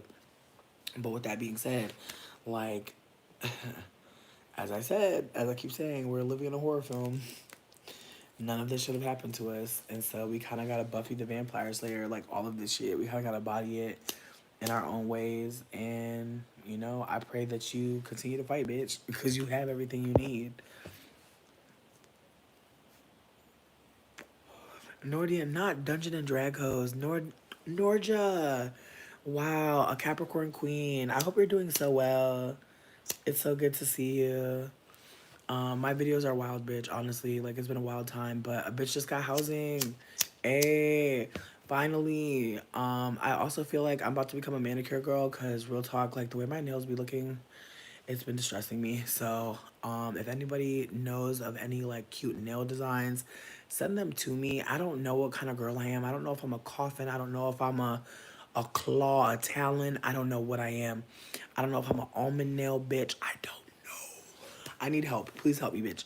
But yeah, no, we out here. Let me see. Mm,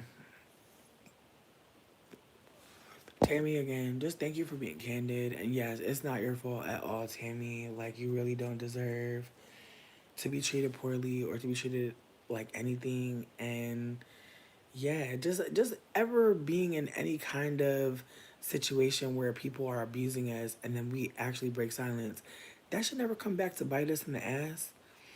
Um, you know what? I haven't seen Sucker Punch, but that quote really does hit for me. That like you have all the tools that you need, you have all the weapons you need. Now fight. Um, it's it's inspiring because it does remind us that we actually have more than we be thinking a lot of times. Okay, you love a press on. Okay, okay, okay. Heard you. Listen, I'm just trying to get my shit looking clean, nice and neat. You feel me? I'm just trying to get my shit nice and neat. Cause I feel like at this point I don't need them to be super long. Like it can stay the same. I just want a manicure. It doesn't need to be too much. But there is a part of me that does want to get like something cute. You know what I mean? Cause I see the little almond ones and they are adorable to me. I don't know, bitch. But I know that I at least want to get new nail polish because I tried to use my old nail polish. This is my favorite color. Um, I want to say I'm blanking on the name of it, which sounds really crazy for it to be my favorite color, but I have not I have not used it in a time, and so I'm blanking. But bitch, the way that it's like dead at this point, and I'm so fucking sad about that, cause this color, I'm obsessed. But it's dead. I couldn't even put clear nail polish in it and like make it come back to life. I want to say it's called Girl About Town, but that's this lipstick that I like from MAC. Where are you? Where are you? Watch me still not find it. But I found my lip chap, so that's good. It's Essie. It's called Penny Talk, bitch. Penny Talk by Essie. It's my girl. It's a very pearlescent, pinky, chromatic. I love the fact that like when you're like doing anything, it just like glitters and shines. And it wasn't very expensive, so I was really grateful for it. But again, I feel like that's all I'm trying to do is get a manicure and bring my own nail polish and have them just like make it look good. Like I wonder if you can bring your own nail polish and have them like I don't necessarily need acrylic. I just want them to be clean and strong. So I'm gonna look into that because that's all I really care about. I just don't want my nails to look nasty. Cause real talk, bitch, the way I'll be, you know what I mean? Like I'm a messy bitch. I'll eat a snack and then just like live life. Like I'm really wild for that. I know, but I'm really hoping that I can turn it all around. I also have a hangnail that is demonic, and so I feel like I really need to start taking it seriously. That I'm getting my motherfucking my hand life together. Just cause again, I feel like having nails, I don't really care.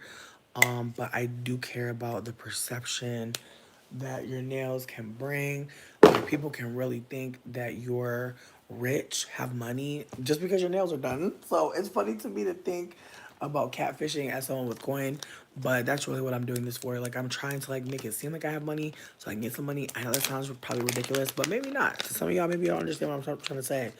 But I'm just really trying to get in my I have money bag.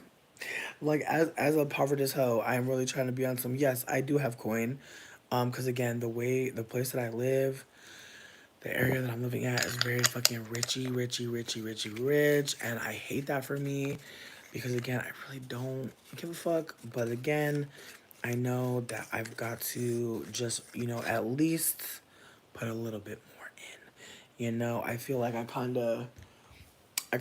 a little more grunge than I want to be if that tracks. Like I feel like I really don't be caring, but I am at that point where it's like, if I had a nail appointment and a pedicure appointment every week, or not every week, excuse me, like every month, or every 3 weeks or so, like I think that would be a nice little thing to do for myself, cuz again, I feel like when it comes to pampering and treating myself good, I feel like I can be a very TJ Maxxinista, you know what I mean? I feel like I'll really just get all the stuff for myself and do it for myself, but I really want to go soaking in a hot tub. I really want to go soak my foot in a big ass bowl. Like, there's so many things I want to do, and I know it's expensive, but I'm really hoping that maybe I can find someone who is black, of color, that does maybe house calls or something, or has a setup in their home. But I'm really trying to look for pampering within community. Trust me on that one. Listen, bitch, I'm beyond Vaseline with socks. It's beyond that, bitch. It's beyond that. Like the heel on my foot, baby. The way the cheese grater that I have ain't even getting it, babe. I need someone to. I need this heel to fall off the bone. I really need this heel to fall off the bone. Like I really need someone to do a paraffin wax on me or some shit. Yes, cosplaying rich auntie. Listen, I swear, y'all stay telling me about the Vaseline shit. It's beyond Vaseline. I'm telling you, right? I really need someone to get a knife, bitch. Like one time, I really dead ass used a knife on my feet. That is how bad they are, and I cut myself pretty bad. And I had to like do a bunch of like care for myself, but I was cutting slices off, like thick slices of fucking callus. Like my heel is pretty fucking strong, and so, and I personally, I feel like it's because I don't be wearing socks, bitch. Like I really need to get better at that, but sometimes I don't be caring. Coconut is beyond coconut oil. I'm telling y'all, some of us need to get some sort of medical bath bomb, bitch, in the water. Like I'm telling you, some of us are rough and tumble. Okay, some of us are have a strong. I'm crying. No, I need them to get the blade for me.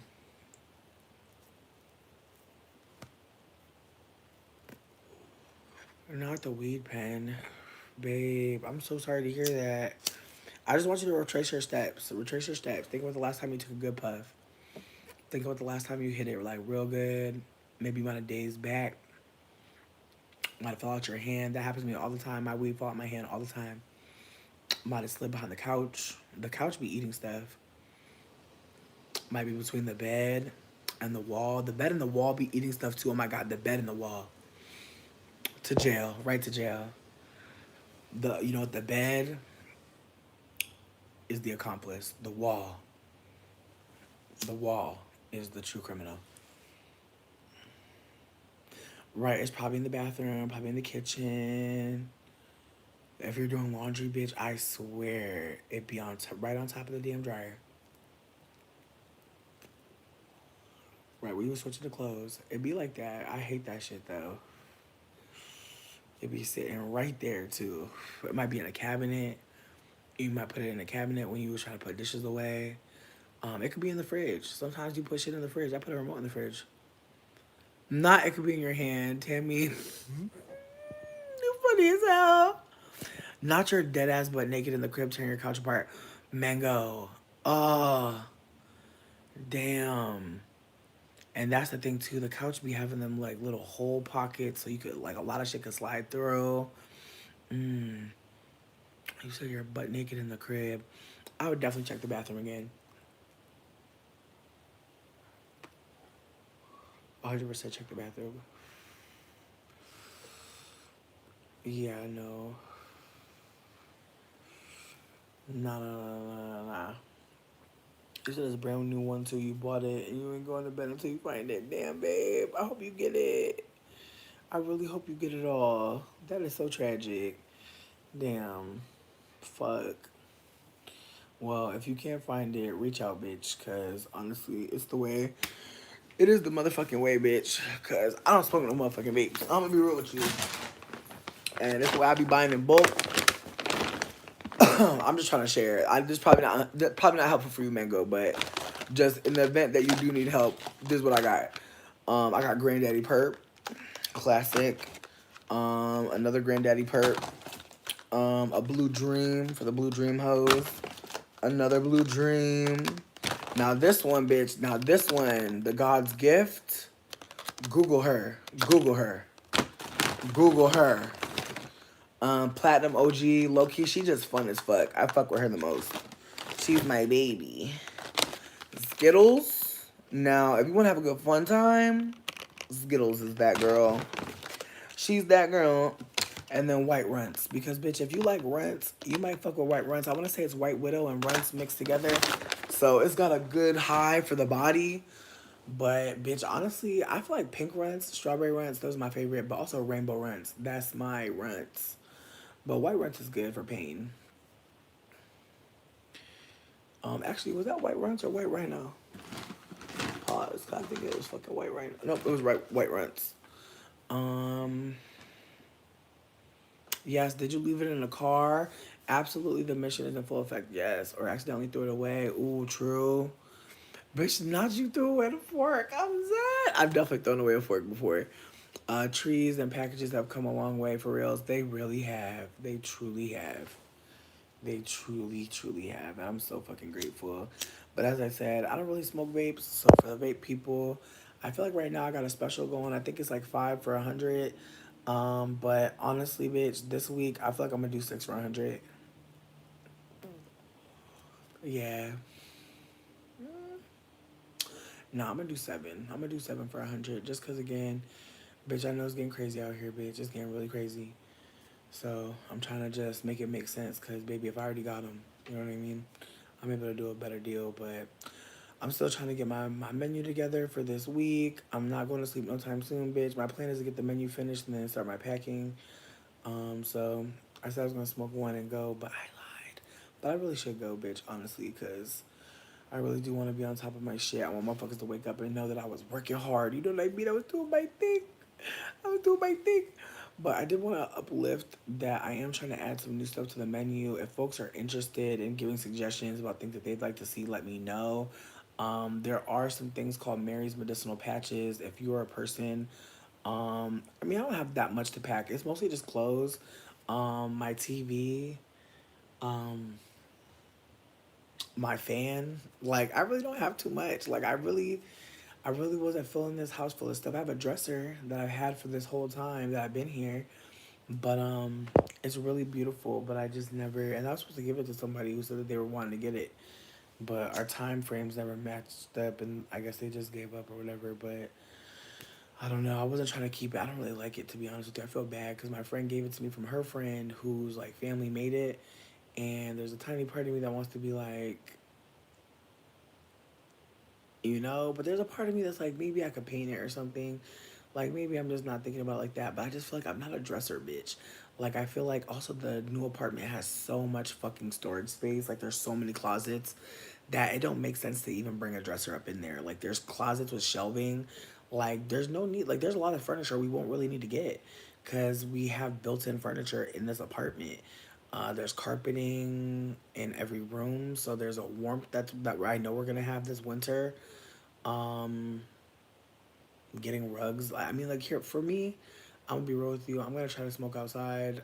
There's apparently there's like a gas fire grill like really close to like our building, with like an area where you can like have like a fire pit set up and shit. So there's a part of me that feels like I'm gonna try my best to be more of an outdoor smoker because I really want the apartment to smell good as fuck. I don't think I can paint, but I do think that I can probably like get some, maybe get some wallpaper perhaps or something. I don't know. To be candid with you, I think I'm more of like a tapestry person. I might have like some fabric on the walls so that I can like do something with that. Like I like the idea of like getting some vintage sheets and like putting them on the walls to kind of give this billowy vibe. I really want a lot of soft lighting. Like I don't want any heavy lights. I want like fairy lights like hanging everywhere so that I can have like a soft glow at all times. I also want like a cute little end table next to my bed for like a cup of water, a clock, a silent clock, and snacks, you know what I mean, and a light, a little baby light. Like there's just like little things that I want to have in my room, and it's exciting to think about having a 12-month lease and starting it in October. Cause like then I'll know where I'm having a birthday. You know what I mean? I know all these things and I'm shook. I'm shook as fuck. But I'm excited. An ice maker in your room? Bitch, I want a fucking a teapot in my room, like an electric kettle. So I can always make tea for myself. Like I want to fill it with water every night and like put my tea blend together so that all I have to do is press a button and then I have tea very quickly. That's my dream. And I want to get some good ass. Actually, yeah, there's just some smells I want to smell. Like I want to smell vanilla in my room like all the time. I want to get some vanilla candles. Thank you, babe. I'm really excited. A scarf on the lamp. Ooh, yes. Yes. Oh my god, bitch. It's making me think of Teen Witch, honestly. Yes, God. Yes, I do feel fear moving to new states. I feel like moving to Michigan. I just moved here because there was cheap weed. I'm gonna be super fucking real with you. Like I knew there was cheap weed here, and I be needing weed, bitch. Like even before my business started, I needed fucking weed. And so even when I lived in Ohio with my partner, who I moved to Michigan with, we were going to Adrian, Michigan, which is like this tiny little town that literally just sells weed and hamburgers and ice cream. Like that's all they have there is dispensaries, burger places, and ice cream. And they're getting really crazy with mushrooms down there, and I'm super jealous. Like if I could move from this area, I would move to Adrian so fucking fast. But low key, bitch, I can tell that it's just like a border town, you know. It's fun because people from Ohio are going there like to escape Ohio. It probably wouldn't be fun to live there full time. I had to remind myself.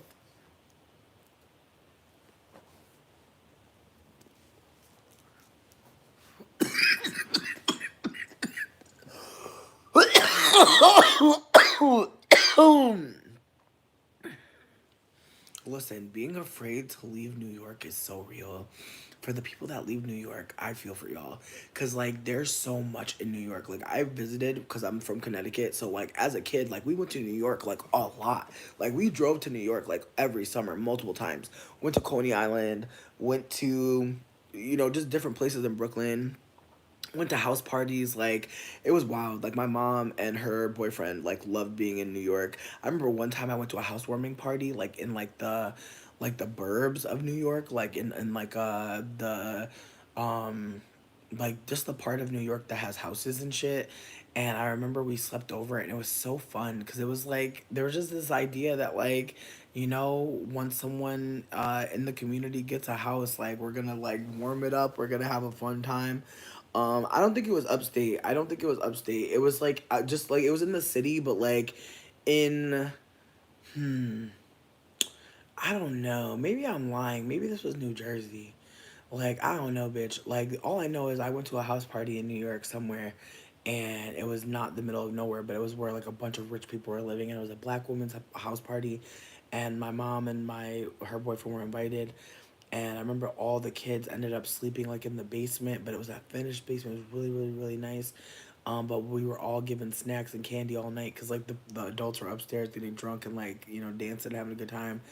And definitely over the bridge. Definitely over the bridge. Might have been Long Island, perhaps. Might have been. I'm not sure. I'm gonna be super real. I don't remember, but I remember just having a good ass fucking time. Like again, I'm not trying to make it seem like I know New York like that. No, bitch, I don't. I just remember going to New York as a kid a lot and just being like, damn, this place is cool as fuck. But also as an adult going to New York and being like, damn, this is a very big place. Like this is not playing. And so for everyone that I know that has lived there and left, it's a mind fuck because there's such a neighborhood feeling and like that's not everywhere. Like that's why I knock on my neighbors' doors and talk to them and shit. That's why when they knock on my door I talk to them because I can't walk out my house and go down to my friend's house, my neighbor house. Like that's not what we have over here. We are living in a fucking cul-de-sac off of a main road, and to be honest with you, for me to go anywhere, I'm driving at least 5 to 10 minutes. And so with that being said, like nothing is really accessible, and so it means that like your neighbors become way more important. Whereas like in New York, it's like y'all know that that's important because your neighbors are in the same neighborhood as you doing the things that you're doing. Where I live, I may see my neighbors out and about, but no, I think that's the thing about being like working poor. Like you're working and you're poor, so you're not really going out. You know what I mean? Like there's a reason why my neighbors knock on my door, because they want to drink, they want to eat a snack, they want to smoke weed. Like that's the whole point. Like we're meeting up with each other to have fellowship, and there's nothing wrong with that. But you know, we're escaping together. Um, yeah, no, Chrissy, it's I can't imagine moving into fucking Florida, and seeing. Yeah, no, I've been to Florida a couple times. It was.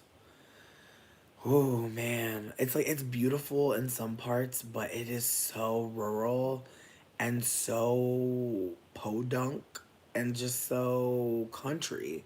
And I mean that with no shade. I'm just saying like there's just it's so removed. And so because of that removal, there are a lot of us more lonely than ever. And I wish that we would talk about that more. Yeah, but moving back to New York, my God, like there are so many people who are from New York that like, they're like, LOL, me trying to live in New York. They're like, yeah, fucking right. um Oklahoma. Well, here's the thing. I feel like when the older you get, the your priorities shift. Like if I'm being candid, like I'm staying in this area because I'm meeting like queer people in community here. But once I establish that group of people that are like in community here, I'm going to start to look elsewhere because I know that like Michigan is a nice place, or this area is nice.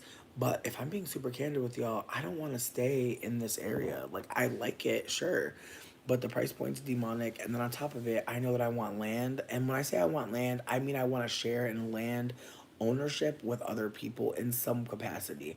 Like I really want to share in like some sort of housing, living collective that allows us to do more than just suffer on this planet. You know what I mean? Like I'm just really in this mindset that I am terrified really of just how much we're working, coming home, eating, going back to work, coming home, eating, going back to work. When are we resting? Who fucking knows? It's just frustrating. So I really don't want to be a part of anything other than how can we not just do those things in a loop? Um, you don't want to get bitten in the butt by a gator. Exactly, I'm crying. I mean, I feel like fuck gators. It's more about the racist white people out there. Like, let me be so fucking for real. Like, I lived in Florida for a little bit, and it was just, man, like there was just the great weather. That's all I can say. Truly, all I can say is great weather because it was not great. I'm crying. You said the clan. I'm crying. No, for real though. But again, the people in the South are usually there because they're stuck there. Like, let's be real. Like, I lived in the South for a little bit. Bitch, the price point down there is insane. Like, the amount of stuff you can buy with the amount of like again, my grandparents moved to the South after getting a pension in the North through my white grandmother. And when she passed away, my grandfather inherited so much of her money. My grandmother was a white cancer woman, and she was absolutely pilfering away money. And so he's good. Like he's in Virginia living off a Connecticut pension. So he's Gucci.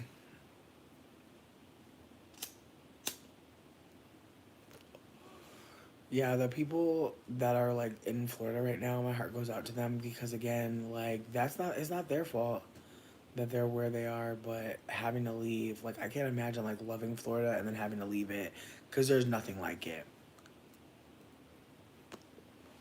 There's nothing like it. It's very one of a kind. Like I feel like I don't care where you want to say is like Florida. It's not.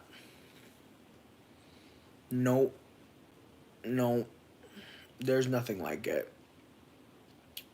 It's so one of a kind. It's so terrifyingly Christian and podunk and hot water cornbread. I got sick just thinking about it. It's just, mm-mm-mm. I don't wish Florida on anybody. Disney have more authority in Orlando than the U.S. government. LOL. I believe it. And Disney probably got people in government. Let's be fucking so for real. Disney probably paying some of these people in government to shut the fuck up. The earthquakes. It's see, even all of that. It's like the earth. Like when I think about earthquaking, I'm just thinking about how the earth is alive, y'all. Y'all ever think about that? Like honestly, like the earthquake isn't just like moving your house. Like the earth is actually expanding in some ways. It's actually shifting in some ways. Like it's kind of wild to consider that it's like it's such an inconvenience for humans, true, but it's like I wonder what the earth is actually feeling at times when it's moving like that, like when it's cracking. Like is it really like opening up another layer of itself? Like I wonder if the earth is actually getting bigger, you know? Like that's something I wonder about. If like the earth can expand. Like is that possible? It must be, right? The way things grow out of the earth, it must be able to grow itself. There's the part of me that wonders, like, what would we do if the earth revealed a crack, you know? Like, I know there's cracks in the earth and shit, but I'm just saying, like, what if the earth revealed a new crack? Like, a new open, a new crater, perhaps? Man, and there's shit flying around in space. Man, It's wild to think about. Ooh. Not the earth is twerking, probably. I'm glad that you shared that. I agree. Plate tectonics fuck me up. Same, same, same. That's what volcanoes do. True. True, the magma. Wow. Did y'all ever see that like in school? Did they ever show y'all like after like volcanic magma be going on certain shit? There's like petrified logs and stuff. I don't know if y'all ever seen that, but it's like fossil type shit where like the cooled magma becomes like this glass. I don't know if anybody's ever seen that shit, but it's pretty cool. And y'all are strawberry. You're adorable. Um, I mean, is she, are we? Are we? I feel like the Earth is very aware of how we're out here failing her. As a collective. So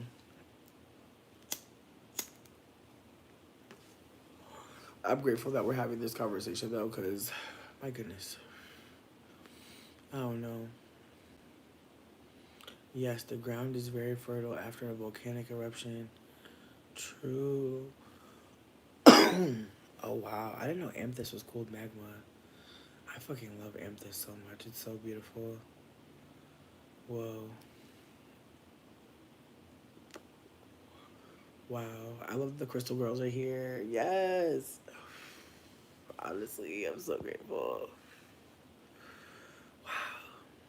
Mm-mm-mm. Man, I really didn't know how I was gonna feel leaving this place, but I really feel like, my work is done. You feel me? I feel like my work is done. Like it's just been so funny. Like there have been so many moments where I was just sure it was gonna be my day. But it's the way that like that office don't give not one fuck, bitch. The paperwork that they must be behind, the evictions that they must be processing, bitch. When they was processing my eviction, they said somebody else's name. Like that's the other thing that is blowing me too. Is like they didn't even say the dude's name no more. Like I went to an eviction that wasn't even for me or the person that I was looking for their name to be called. And then new information started coming into my mailbox from the name that they called in the in the courthouse. Like they called a random man's name, and I just started seeing mail from him in my. I don't know. He wasn't. He was on the lease. He had a lease. I've seen the paperwork. That's why I'm even more disturbed. I'm like, there's another person being named in the eviction. So, you want to hear me out though? You want to hear a conspiracy theory I have? That they don't care that I'm here because I think that they're doing a scam.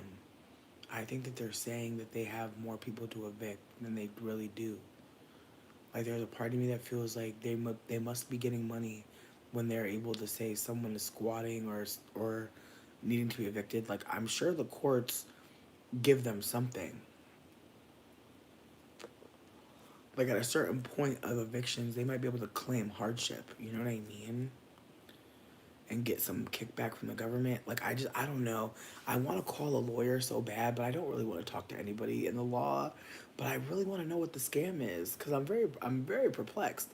It's like okay, so someone was on the lease here and you didn't get rent from them and you didn't care. And I've seen people in this apartment building get evicted. So it's not like the police won't come. So that's why I'm also very disturbed. I wonder if it's a situation where like they know I've been here for over 30 days and they never got my information.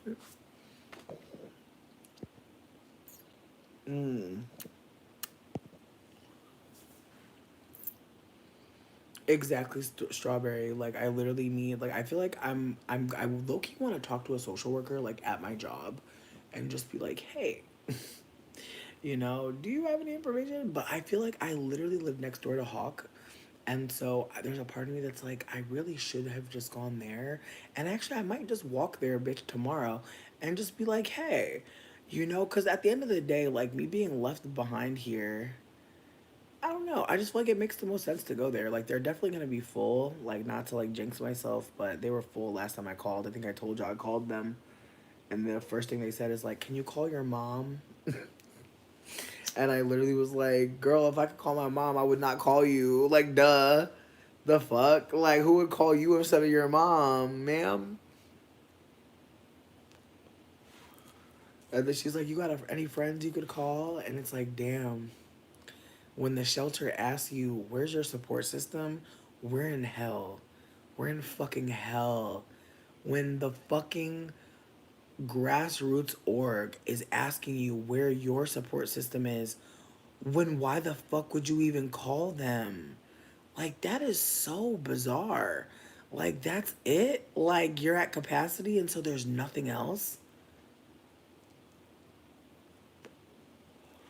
And I guess I'm spoiled at my job because it's like, if we can't take you at our hospital hotel, we literally will call another hotel and be like, "Do you have any room for them?" And we'll even work with you. We'll be like, "Yo, how much money you got? We're not gonna play with you." But like, we're just a hotel inside of a hospital. We really don't have to do that. Like, we should. I agree we should be doing that, and I'm glad we are. But that's not required by any laws or anything. But it's like, bitch, you're literally a grassroots organization, like, set up to help people. And you're literally asking, where's your help?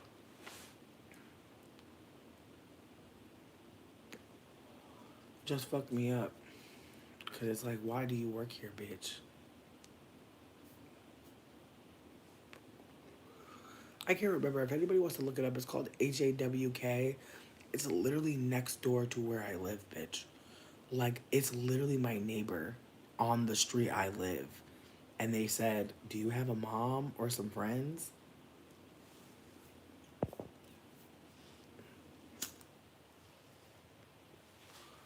Again, I'm not just smoking copious amounts of weed because everything's going well. I'm just trying to remind myself that I deserve better. And I'm gonna be a little fucked up for a little bit, and that's okay. Hey, sup? But yeah, no, I feel like things that I'm really happy about. I got a lot of toilet paper in my house. I got milk. I've got many Tide Pods left. I'm gonna be able to wash all the coochie smell out of all my pants. I'm really excited about that. Um, I got some tea and some caramel. I'm about to make me some caramel Earl Grey with some heavy cream. Shit about the bus. Um, Bad Girls Club Mexico is on my Roku TV right now, and honestly, I forgot how crazy that season was. They should have never let these hoes out the country. My God.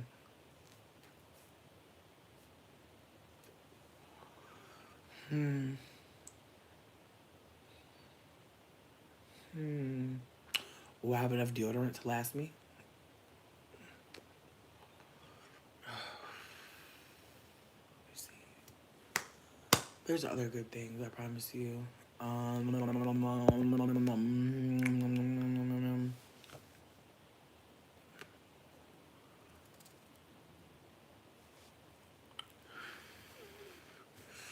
found some mushrooms that I hid from myself because I wanted to just make sure I had enough. And I actually am able to make some mushroom honey for my coworker at work. Low key, bitch, I had a very vulnerable conversation with someone today, and it was so fucking beautiful. Like, I'm so fucking grateful that I got to have that moment because someone got to be vulnerable with me. I got to be candid about not wanting to be a people pleaser and trying to set boundaries and not being the best at it just yet, but wanting to work on it.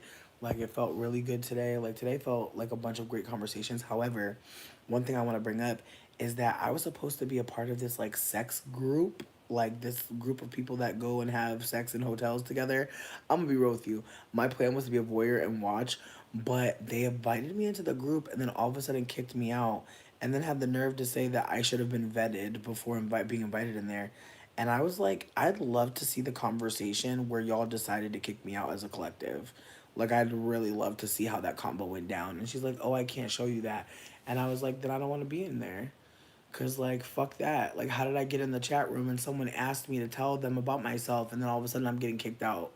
And she's like, "Oh, I should have vetted you and make sure that you were of the illegal age to drink." I'm like, "Girl, I told you I was 34 in real life. Why are you doing this?" Like, in retrospect, like, when I like me and the Leo dude that I invited into the thingy got kicked out, and he said that he saw that there were black people in there and was trying to make it seem like because there were black people in the group that it couldn't be racist. And I'm like, oh no, like that's another thing I should say is like this Leo boy is like on me so hard, but he's only 22 and he wants to be an actor. He's very gorgeous, but he's very delusional. And I remember one day he told me very candidly that he's never experienced racism and that he's heard about it. He's heard racist things, you know, in the world, but he's like, I've never been a victim. And I'm literally looking at him like, I'm glad to hear that, but also like the ways that I'm like, you know, because it's like, I don't, whew, whew, I don't know. I don't know if anyone's trying to I don't know if anyone can understand what I'm trying to experience, trying to explain. But him telling me that he's not experienced racism, and then we both get kicked out of this white chat where, or this chat where there's black people in there apparently, and like I'm over here telling him straight up like this is some anti-black shit. Like why did we get booted after they're communicating with us? That's weird as hell. That's him. That's who I'm talking about. He was never really begging. He was just keeping it a buck that he wants to have sexual experiences, and he was trying to like let me know like he wants to hit. And I was like, "You are so cute." I was like, "I am attracted to you, but I'm also like your elder." And also he has a Capricorn mom, and I already told him like I'm not about to get beat up. Like I just feel like your mom is going to be very disgusted. Like let's be candid, I'm disgusted. Because again, I think he's really cute, but he has a fetus. Like sweetie, 22. What in the Taylor Swift? I'm so sorry. No. No, no, no, no. He is handsome. He's gorgeous. Like honestly, like I feel like I would love to go out with him for sure. Um, get a taco for free. You know what I mean? But no, I am his elder. It's true, but I can't be nothing else. And again, am I sad? Sure. But a 23-year-old tried to kill me a few months ago. Do you think I want to play with that again? No. The young boys, they cannot handle rejection. They can't handle someone being like, this wasn't it. And so I'm not playing myself again. I heard them loud and clear. They can't handle rejection. They can't handle bitches saying no. I'm good. I'm not gonna fuck with none of them. I feel like I'm gonna just mind my motherfucking business. And again, he is handsome as fuck. He is so handsome. But I feel like he's letting me know, like, bitch, I'm just trying to see what that fat pussy be like. Like, really, like, real talk. Like, and lowest of keys, there's a tiny part of me that wonders if he thinks I'm a trans woman. Like, I really can't call it. Like, there's a tiny part of me that wonders, like, what he thinks about me genuinely. Because again, like, I think I was watching a video I made recently, and it was called, like, he wanted to S my D. And, like, this man told me casually that he wanted to suck my dick. And I was like, I'm so sorry, sweetie. Like, I don't have any dick to offer you. And I in the video I'm saying that like that I guess he didn't want to suck on my clitoris. He wasn't into that texture, and I was dying laughing because it's like the reality is like we are in that timeline where there are a lot of men being very candid with us about what they're wanting, what they're desiring, what's sexy to them, what's hot to them, what they would appreciate. Like that's just what we're doing. And so yeah, I just want to be super candid that I don't know all what his expectations are or desires are, nor do I super care. Because if I'm being super candid, I'm not gonna fuck him. I want to fuck him, like on some unethical shit. I definitely want to fuck him, but I am really trying to like remind myself that like there's an after fucking him. You know what I mean? Because it's like as much as I desire that gratification, I always forget that like after you've seen someone's butt, you gotta look at them in the face the next day with clothes on and like hang out with them sometimes. And like sometimes like that curiosity to see somebody butt naked or like to even just get that moment with them, it's more it's more just that happening than you actually caring about them. And so I feel like for me, I feel like because like I bloomed really late in life, like let's be fucking so for real. Like I feel like I've told y'all, like I feel like I was very much like the fat friend in the group. I did not go on no dates. People would like be like, hey, such and such likes you as a joke. So for the most part, I wasn't really allowed to be fully like romantically engaging because a lot of people were playing games with me for no fucking reason as a joke. And so I'm gonna be real with you. Like at some point, I literally invented a boyfriend. I'm gonna just break silence about this. I made a MySpace for my fake boyfriend.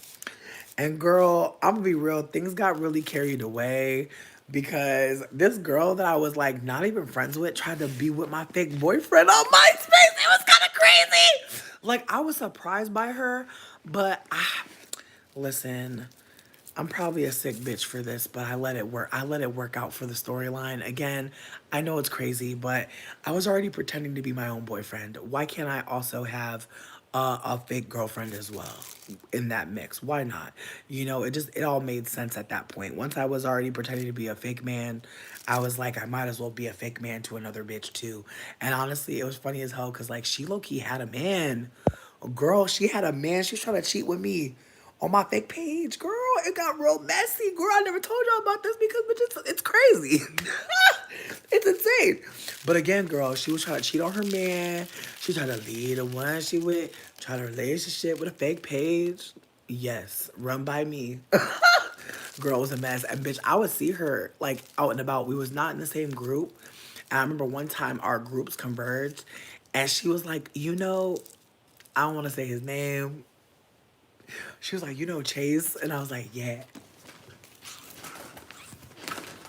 Oh, we had a whole conversation about this fake man together, bitch. It was so crazy. Like, I'm really trying to keep it together, bitch. It was really insane. In retrospect, I feel bad, Sarah. I didn't mean to do all that.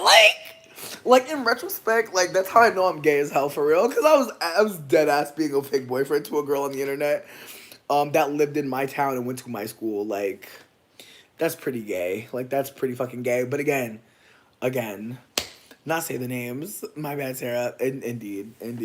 Listen, his name was Chase. He had no last name, bitch. I can't remember what it was. And he was a dude that went to a school like a few hours away from my other friend who I had found. I believe I found him on like MySpace or something. And I was like, yeah, he got some good pics. He'd be a good fake boyfriend. Exactly, girl. I'm such a Jan. Like, of course. What was his name? Like, like John Glass or something like that. Her fake boyfriend, bitch. I promise. To be an emo boy on Simchat. You're so cute. Chase, no last name. I'm crying. You got me crying, bitch, again. I know this was insane to have done. I'm aware as fuck. But I still did it, bitch. I still was living my crazy ass life. And again, like, I feel bad for anyone that, like, really was fucking with him. Like, there were so many people. I just feel like once I said that he was my boyfriend, people tried to follow him, be his friend. It was so crazy. Oh my god, it got real nuts. Like, I really forgot to do all that. Damn. Used to pretend. Oh my god, yes. No, it is really cute. No, Jai cute as hell for that. I'm crying. No, I was really bugging out, honestly. I feel like the internet was very dangerous in some of our hands. Like, I really feel like we all should not have had Wi Fi. That router was really getting us caught up. A British documentary on that exact thing. No, bitch, it low key, like, bitch, honestly, the cat, like, in retrospect, it was catfishing. It definitely was. I feel bad. I feel bad. I definitely catfish. But, bitch, here's my thing. Why Sarah tried to get with my man? Like, that's where I never confronted her, but she knew me and him were dating, and she still, like, I know. I know. Nurse. Nurse. I know I need help. I know I need help. I know I need help. I know I need help. I know I need help. I had to really stop because I was getting like really animated. And it's like he's not real. Like he's not real. But literally though, like I literally remember just being like, oh wow, like you're trying to kill my man. Like and I was like, fuck it. Like, fine. He gonna be both our men. You know what I mean? And she was, like, at some point, she kind of a weirdo. Because she, like, deadass tried to, like, be my friend after that.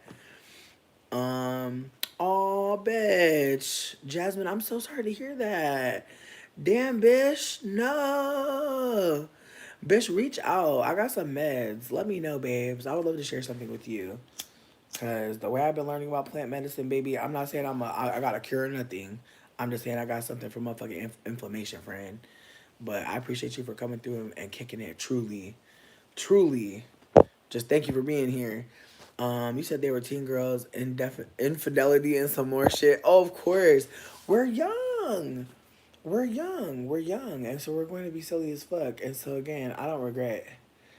I don't regret anything. I'm glad we had a good time. And low key, bitch, maybe she was lonely. I know I was. That's why I made a fake boyfriend and made a fake MySpace for my fake boyfriend. Like, I just feel like it all makes sense to me in the end. You know what I mean? In the end, it all adds up. Why I did all that shit. Like, I was really just trying to have connection, even if it wasn't real, bitch. Like, bitch, I feel like I ended up having to make him a whole fucking family. I feel like I made a whole bunch of MySpaces actually. Like on some like original catfish shit. Like I really was going nuts, and I'm sad. I'm really sad because I think about that lady in the original catfish. I think about how like sad she was and how lonely she was and how she just didn't get. Listen, babe, I appreciate you for sending me anything, but trust me, DM baby, DM. Tammy, I'm sorry to hear that. But Jasmine, I'm happy you're here and you're breaking silence about what you're going through. I'm so proud of you. But yeah, no. DM me. My Instagram is OUIIDFAE. Reach out, please, baby. I got some healing meds for you. For anybody here that's battling any kind of cancer, look up RSO, Rick Simpson oil. Look it up. That's all I'm trying to offer, sis. I'm not trying to offer nothing more than that. But it's good. It's helpful for when you want to eat. It can be hard to eat when you're doing radiation therapy. It can be hard to do a lot of things. So this can kind of help you get back your appetite and get back your energy. Um, but it's also a topical for pain as well. So you can do localized pain management with it. You can also put it in your belly button to regulate your nervous system. It's a lot of things. So that's all I'm trying to offer. I'm not trying to offer you nothing too crazy, promise. But definitely look up Rick Simpson oil because it is helpful. They didn't do the eviction, bitch. We're still here. I think I got tomorrow, maybe. So my plan is to pack up my things tonight, and get to going. But my big plan is to get a hotel for tomorrow night. Dane told me that he had some credit from Hotel.com, so I think we're gonna stay like 2 nights at the Kensington. I'm really excited about that because with my discount, it's like 88 a night, and it's a pretty nice hotel. Like whenever I book people for that hotel, it says you could add like slippers or a robe for free, and I'm like, that is so sexy. Like, yes, God. Listen, I'm grateful that I don't have to be formally evicted anymore. That like I have somewhere to go, and my application for housing it went through. Not leave before the constable get there, bitch. That's the plan, bitch. I'm trying to low key. I'm trying to be waiting outside with my bag, on some like let the police walk by. I wanna like hold the door open for the police. Like get her.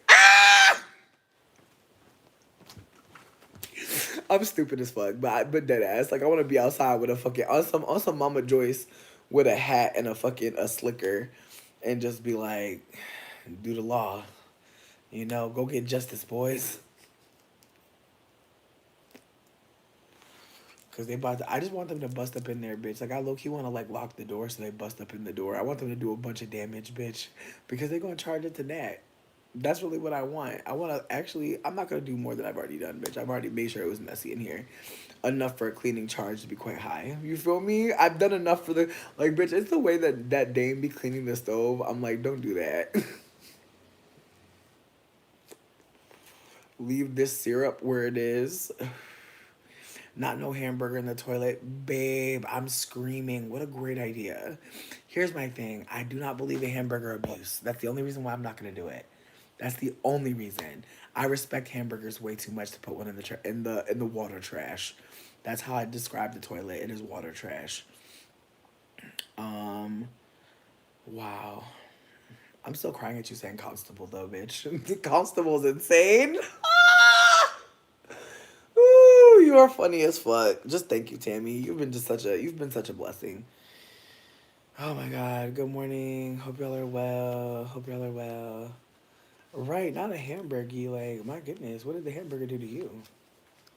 Like I need a cheeseburger, you know? In fact, like I feel like I don't even know about a hamburger, bitch. I've never had a hamburger. If it don't got no cheese, I ain't never even gonna do it. Listen, I just need you to know, Jasmine, I appreciate all of the love, but please know you don't have to give me a damn thing. I'm just grateful for you being here still. And if I can share, which I can, like that's the beautiful thing about like, the universe really busting this pussy wide open for you. Like now that I know that I'm not gonna be homeless, bitch, I could do a lot more. Like honestly, like bitch, the whole time, bitch, a lot of shit was fucked up in my world because I didn't know if I was about to be homeless. Like dead ass, a lot of things was uncertain. A lot of shit was like I don't know. And now that I know, oh babe, like, but please just know I appreciate you. But yeah, now that I know I'm not gonna die, bitch, and now that I know Timbaland's not dead, like, yeah, yeah, like it totally changes everything, and I'm grateful because I hate that. I fucking hate that feeling of like I don't know. I don't know what's happening next. I don't know if the cops are gonna like even me feeling like the cops are gonna come to my home. Like my babes, my babes. I've been in a state of motherfucking paranoia. Like I like bitch, let there be somebody outside my door, my window, like I'm looking through it. Like it's the way that I'm holding my breath. Like at times, hoping that this noise isn't the police. You know what I mean? So it's a mind fuck to feel safe, but I know I deserve it. I'm grateful. I just can't wait to have a cozy, comfortable space. So glad that I'm with someone romantically who understands that me having my own bedroom is important to me and it's important to them. They want to have their own space. They love the idea of us doing sleepovers. That is so hot to me. Like, I love the idea of us, if somebody's sick, somebody being able to, be like, hey, I'm going to sleep by myself. Oh, babe, I want a tutor sandwich so bad. Oh, Florida Keys, are you okay? How are you doing, Florida Keys? Let us know. I also want to put it out there that I'm currently a travel agent. I work with many hotels and discount codes. So if folks need to stay in hotels or motels, no discrimination. Like whatever it is, just reach out. Definitely want to help and support. I know that people are evacuating and don't know where to go. If you wanted to come to Michigan, please reach out. One of your biggest worries about being in a relationship is having to share a room. Yeah, it can be hard. And I also feel like there's so many closets that will never fight about closet space. Like I feel like they have way more clothes than me.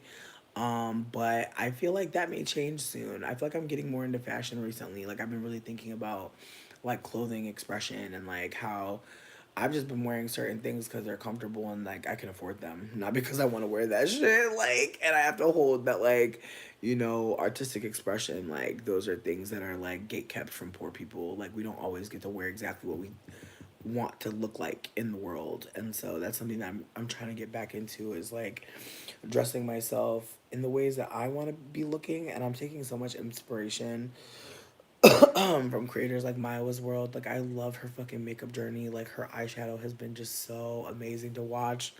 She's just been getting so much better. And then I have a friend named Courtney, and their makeup is so romantic and like editorial and I'm just so grateful for like deep dark skin femmes like sharing like their makeup with us and sharing like all of the cool styles that they've come up with because my goodness, like I just feel like I've watched so many people that are not deep dark skin create makeup looks and it's just not the same, bitch. Like I just feel like at this point, especially with like the technology available, there are just so many girlies showing us so many cool things. Listen, I feel like I could afford Torrid, and that was a possibility, which I was grateful for.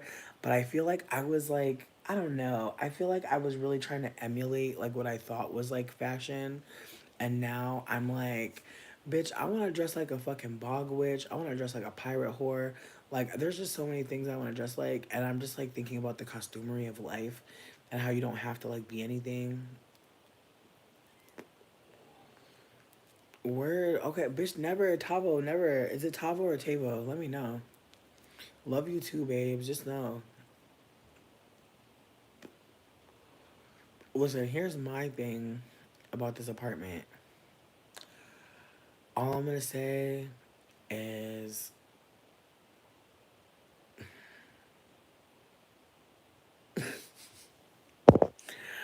all I gotta say is I wish that I could see the cleaning bill that they're sending him. That's all I'm gonna say. Cause even though Dane has done his best to make it clean in here, it's still messy as fuck. And like once I clean up what I care to clean up, it's not gonna be that much better. So I'm just excited for Nat to get got. But I'm also terrified slightly about my timing for tomorrow. But Dane gets off work at like 7 a.m. So I feel like my plan is to just have my shit packed by 7 a.m. And that way we can roll out.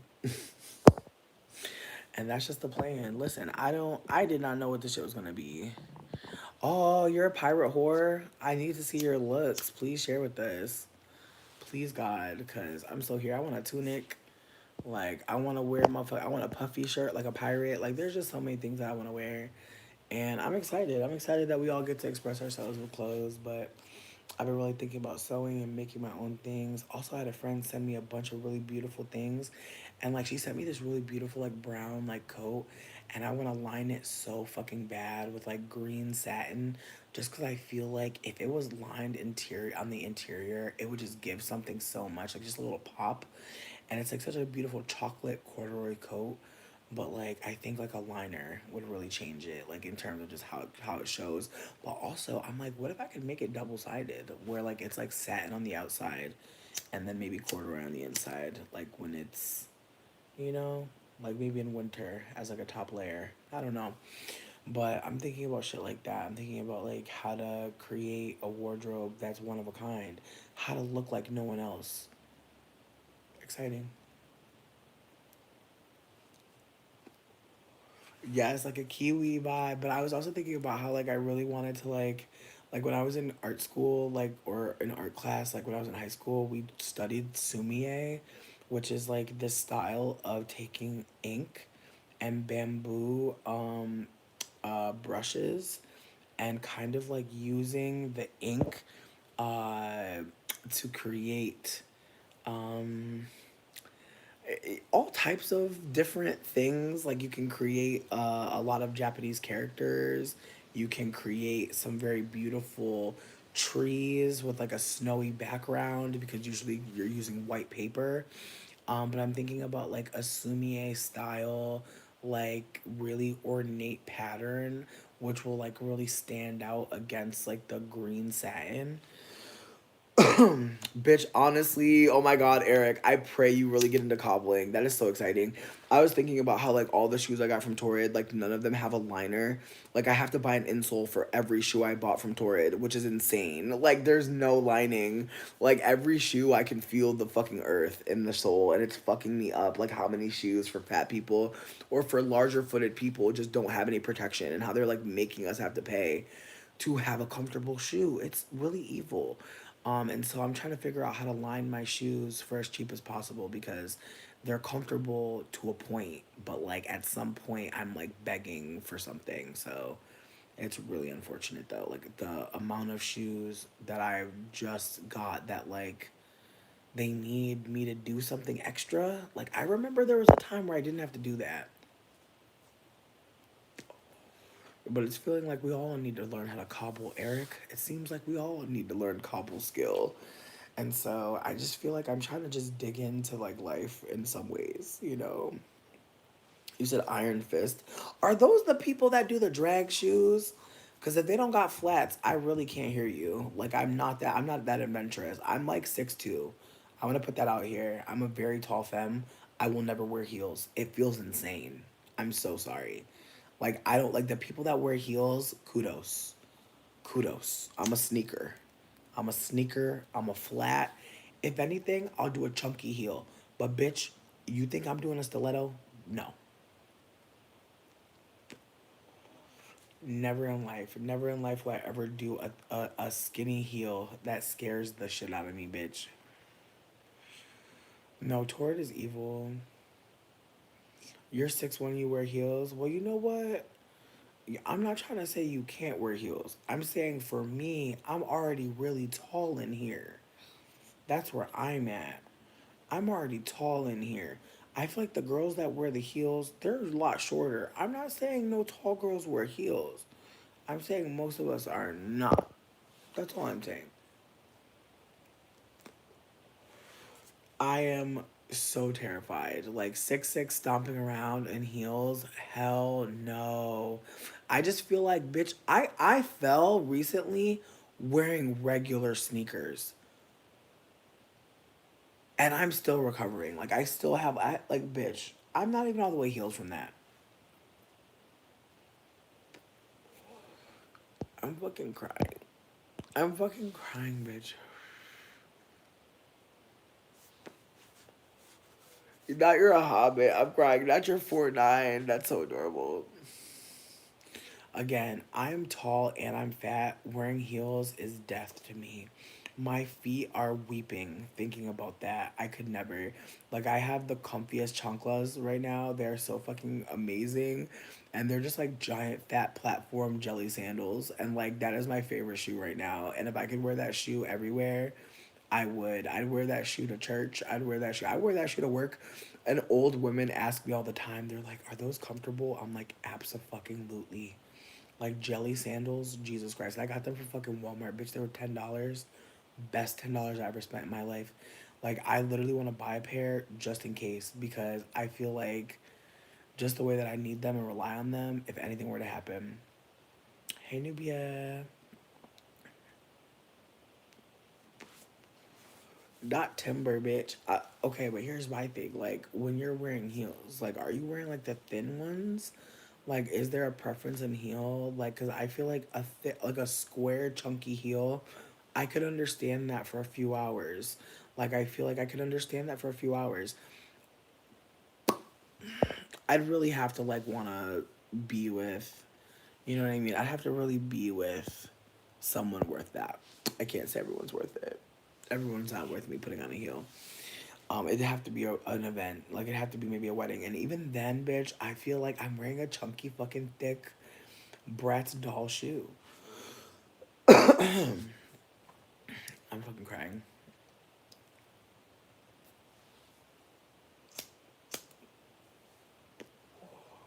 5 and 6 inches.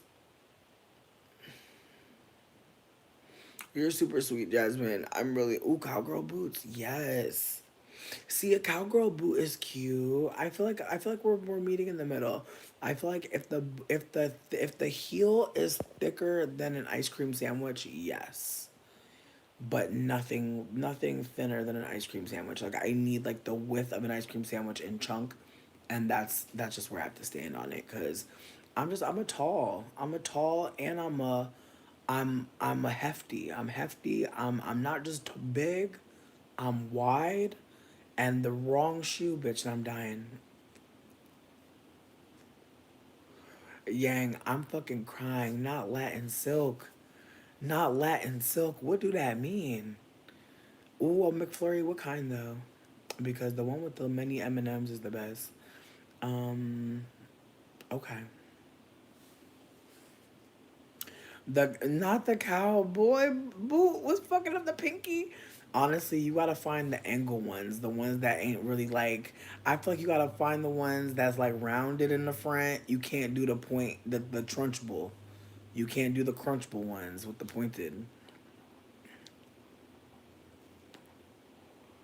A low key bitch. Why my coworker said that this bitch was the Grinch daughter, and I was screaming, like low key. This biracial girl we work with is actually nasty work, and it's so tragic. It is so fucking tragic, bitch. Whoa. Okay.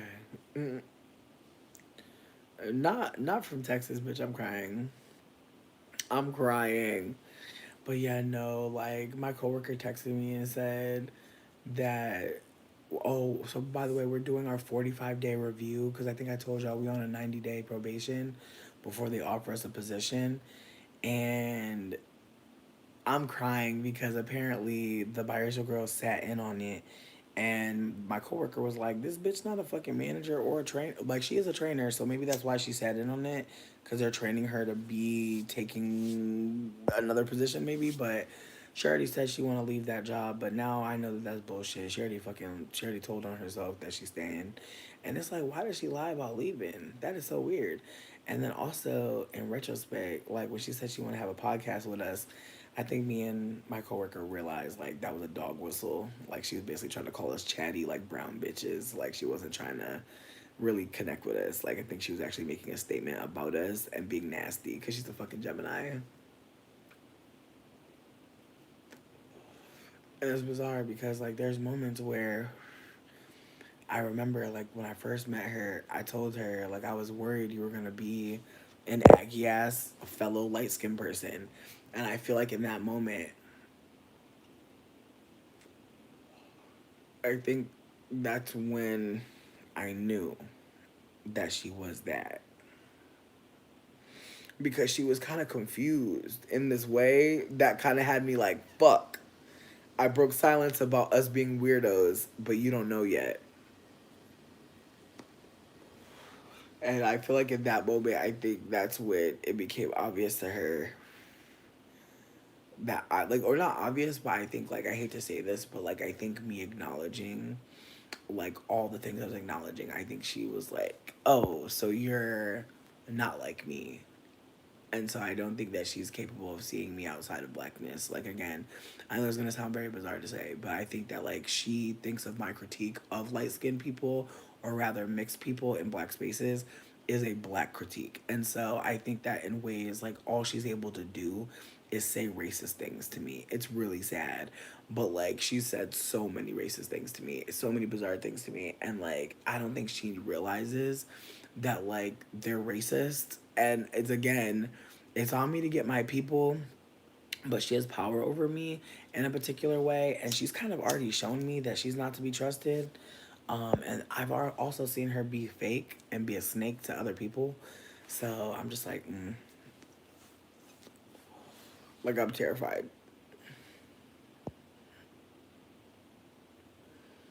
I'm crying. I'm a Capricorn, stellium. I have a Cap moon. Excuse me. I have a Cap sun, Sag moon, Taurus rising, Venus Aquarius, Venus in Aqua, Mars in Sag, Saturn in Capricorn, Pluto in Scorpio. I'm trying to think of the rest. But yeah, there's a lot of other Scorpio placements. I have like 5 Scorpio placements. Excuse me, 5 Capricorn placements. I have a Scorpio placement in Pluto.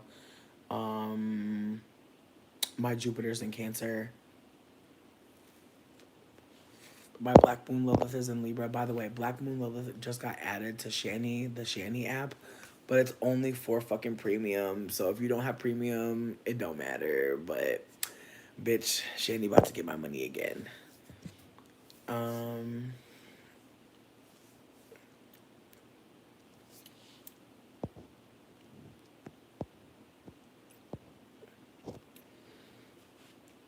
a Libra, Sun and Venus. No, I actually only date Libras, actually. Like, I'm actually obsessed with Libras. Because, again, y'all are just, like, I hate to say this, but I feel like Libras are codependent as, like, a standard. Like, y'all really don't like to be alone, and y'all really won't ever be alone. Like, no shade to any Libras, but, like, y'all really love to be with somebody, or be talking to somebody, or be about to be with somebody. Like, y'all just really love that shit.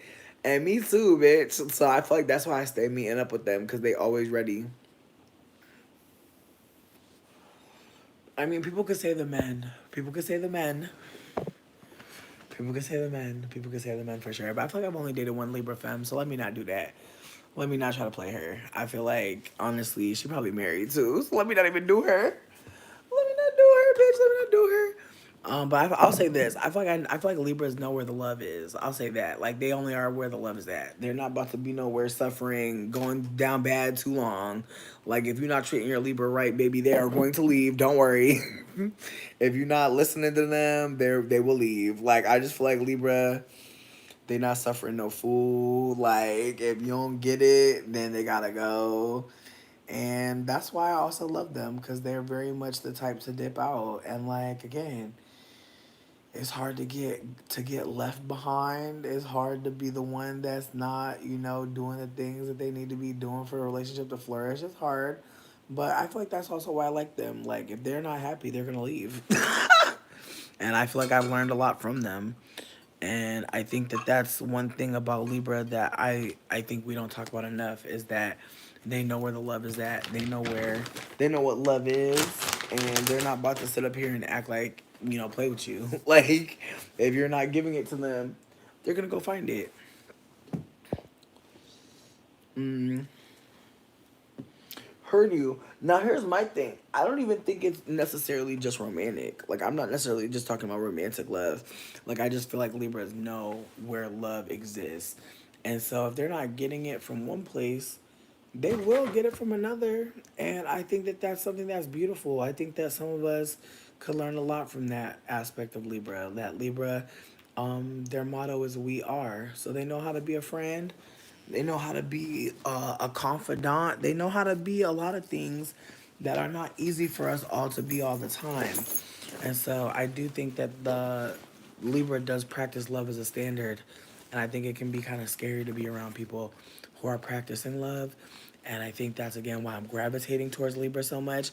Because I feel like I've never met a Libra who was like, just hated everybody. Like I've never met a Libra that was like, fuck the world. I've never met that Libra before. I've only met Libras that were like hopeful, that were uplifting, that were sweet in this way that had me like, damn, I want to be sweet too. Like, I want to be loving too. I want to be here too. And like, so I think with that being said, I think that Libras show off this practice of love that can be kind of overwhelming. Because again, I think a lot of us don't get loved properly a lot. And so I think that even in their attempts to love us, Libras, I think that even their attempts to love us can be better than what we've had. And I think that that's why it'd be so hard to leave Libra because they are practicing love. And even though they might not have got it right with you, they still made that attempt. And I think that even that is why we end up so stuck with them. When I say stuck, I just mean like stuck on wanting to be with them because we're like, damn, like, you've been listening to me, you've been hearing me, like, you've been showing up for me, like this or that, like, why can't we just get this right? Like, I've definitely felt like with my Libras, I've felt like, damn, like, there's so many good things happening here. Why can't we just get this last little piece to fit? And I think that that's just the thing. There's no perfection in love, unfortunately, but at the same time, when someone is consenting to love us, we're hoping that they show up as authentically as they can. And that is the goal, I'm sure, when people are really involved and invested. But I do think that loving people means asking them how they want to be loved. And I think that that can be a hard thing for some of us to do. I think for me, with a Capricorn stellium, I kind of feel at times like you should be paying attention to everything I love and figuring it out. I hate that about me, that I want someone to study me, that I want someone to study everything that I'm loving and liking and just know that that is always what I want. And again, like saying that to my partner is not a hard thing, but it is because I think, like, as a child, I think I must have said at some point, I'm hungry, I'm tired, I need a hug, and I was ignored. And so when you're ignored in childhood around basic needs for fucking intimacy and play and pleasure and rest and support, yeah, when it comes down to romantic love, it may feel like you're going through that parental letdown again when you're not getting your needs met in a particular way from a particular relationship. And so I do think that the Libras that I've met, from my perspective, they all seem to have family systems that were working for them, like their families cared for them enough to where they were still in connection. But when I dated them, I found that a lot of them were in relationships with family that were very people pleasy and very codependent. And I think that that's something about Libra that I think is what I connect with as well. Like, I am a codependent person as fuck. And so I think that some Libras are not unlearning their codependency. They're merely finding other people to do it with. And so I think that in this relationship with Dane, I am trying to practice like my own. I'm trying to remember like as much as I care for this person, I have a whole path, like a life path that I want to share with them, but I don't want them to ever think like if like they're wanting someone else, like that's gonna destroy my life. Like I really don't want to ever be with anyone and think like, damn, like if they don't love me, I'm fucked. Like that's so terrifying. But I've really been there where I was so connected to a man that I felt like if he stops loving me or stops caring about me, I'm scared. And I think that there are a lot of femmes out there who are like so terrified of that ever being a reality. And so they maybe keep people at a distance. And I get that too.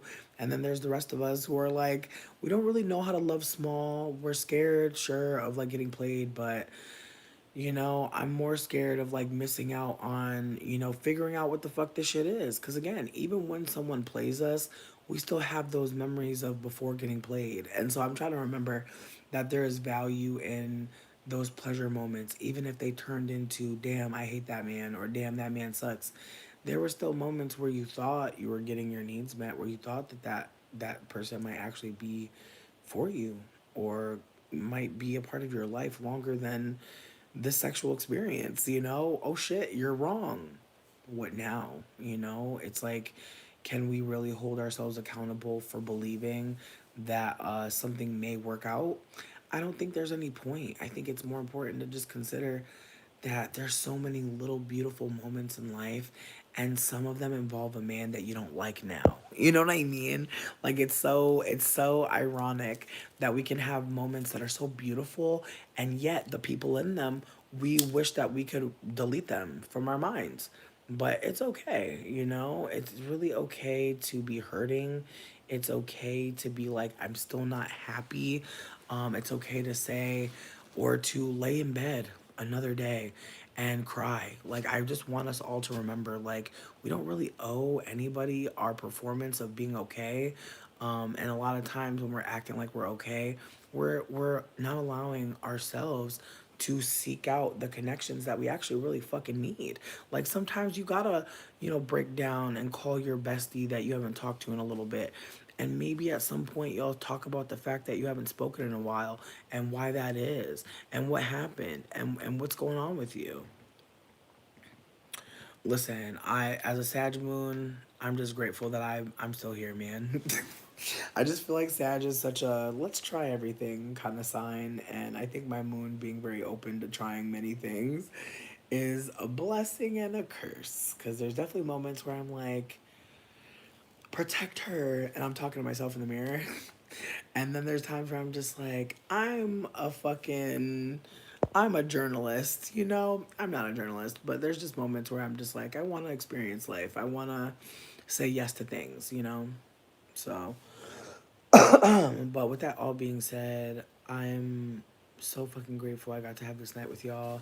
I'm grateful that I got to go bother my neighbor, even though we didn't end up hanging out. Like, we ended up seeing each other after the live that I did with Medusa, and it's so funny. Like, she's such a sweetie, and I'm glad that she got that bottle of tequila. It's the way she was cheesing.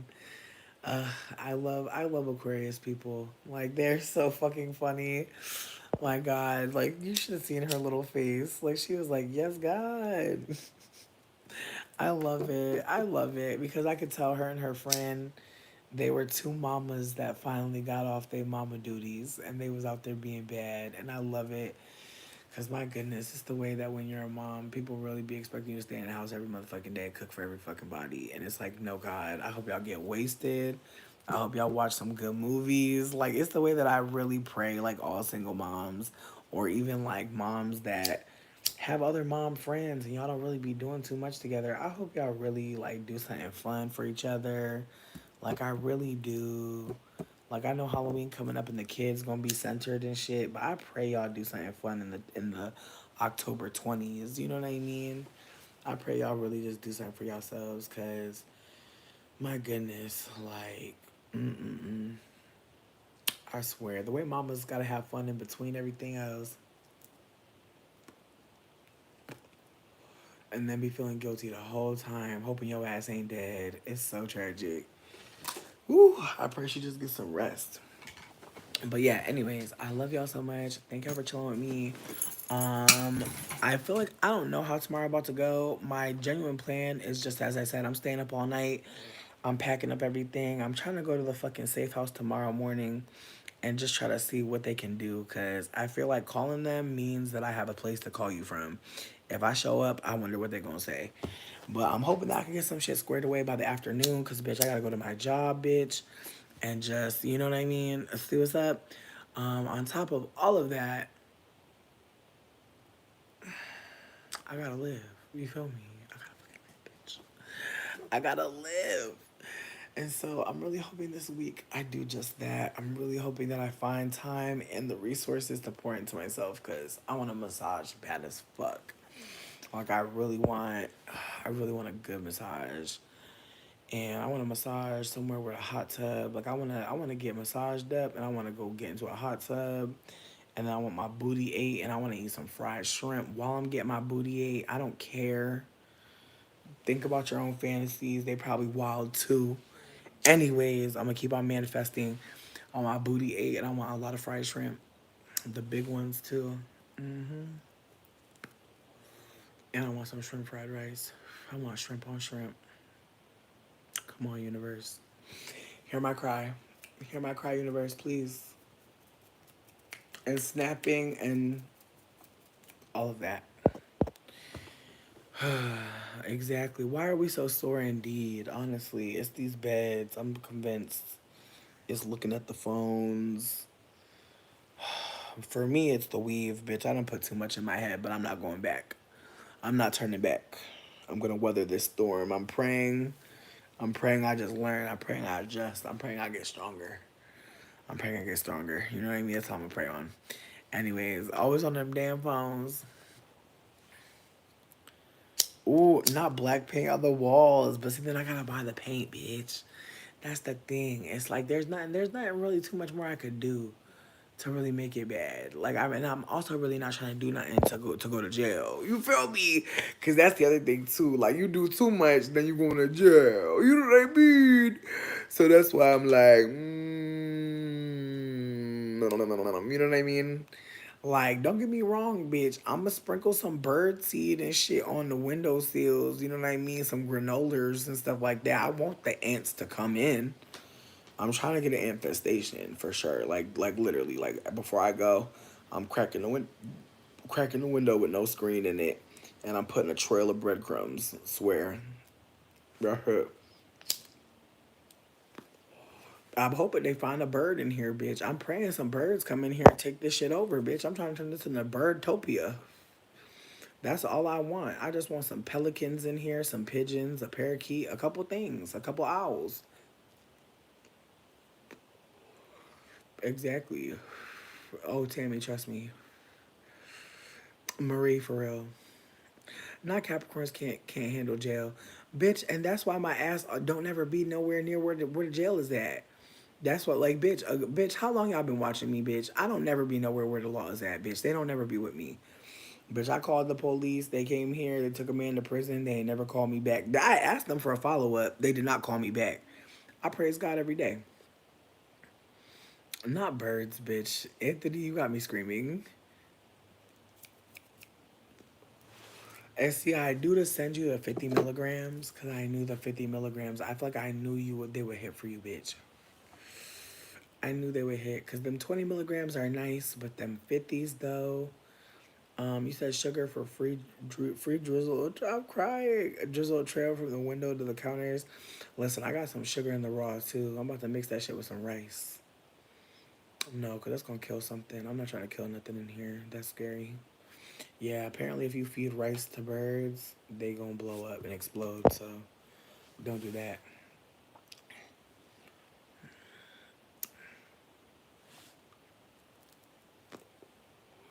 Tabby, you funny as hell. Exactly. Yeah, no, I got new gummies in the shop this week. They're the brand called Hyman. I know it sounds weird. Hyman. look into them. I like them, but I have noticed that they're smaller now, which makes me sad as fuck because they're downsizing the gummies and the flavor is off. Like they used to be the best gummies in the game.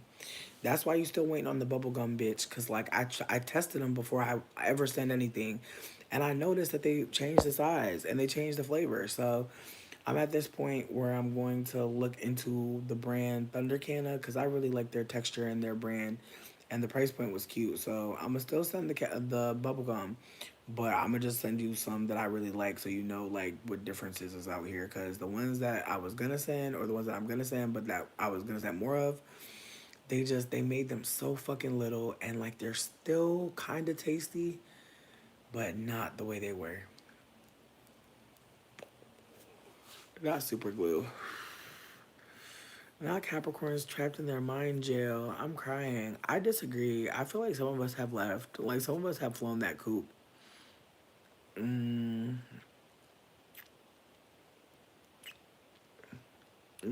okay, high color. Okay, I'm hearing you. I'm hearing you.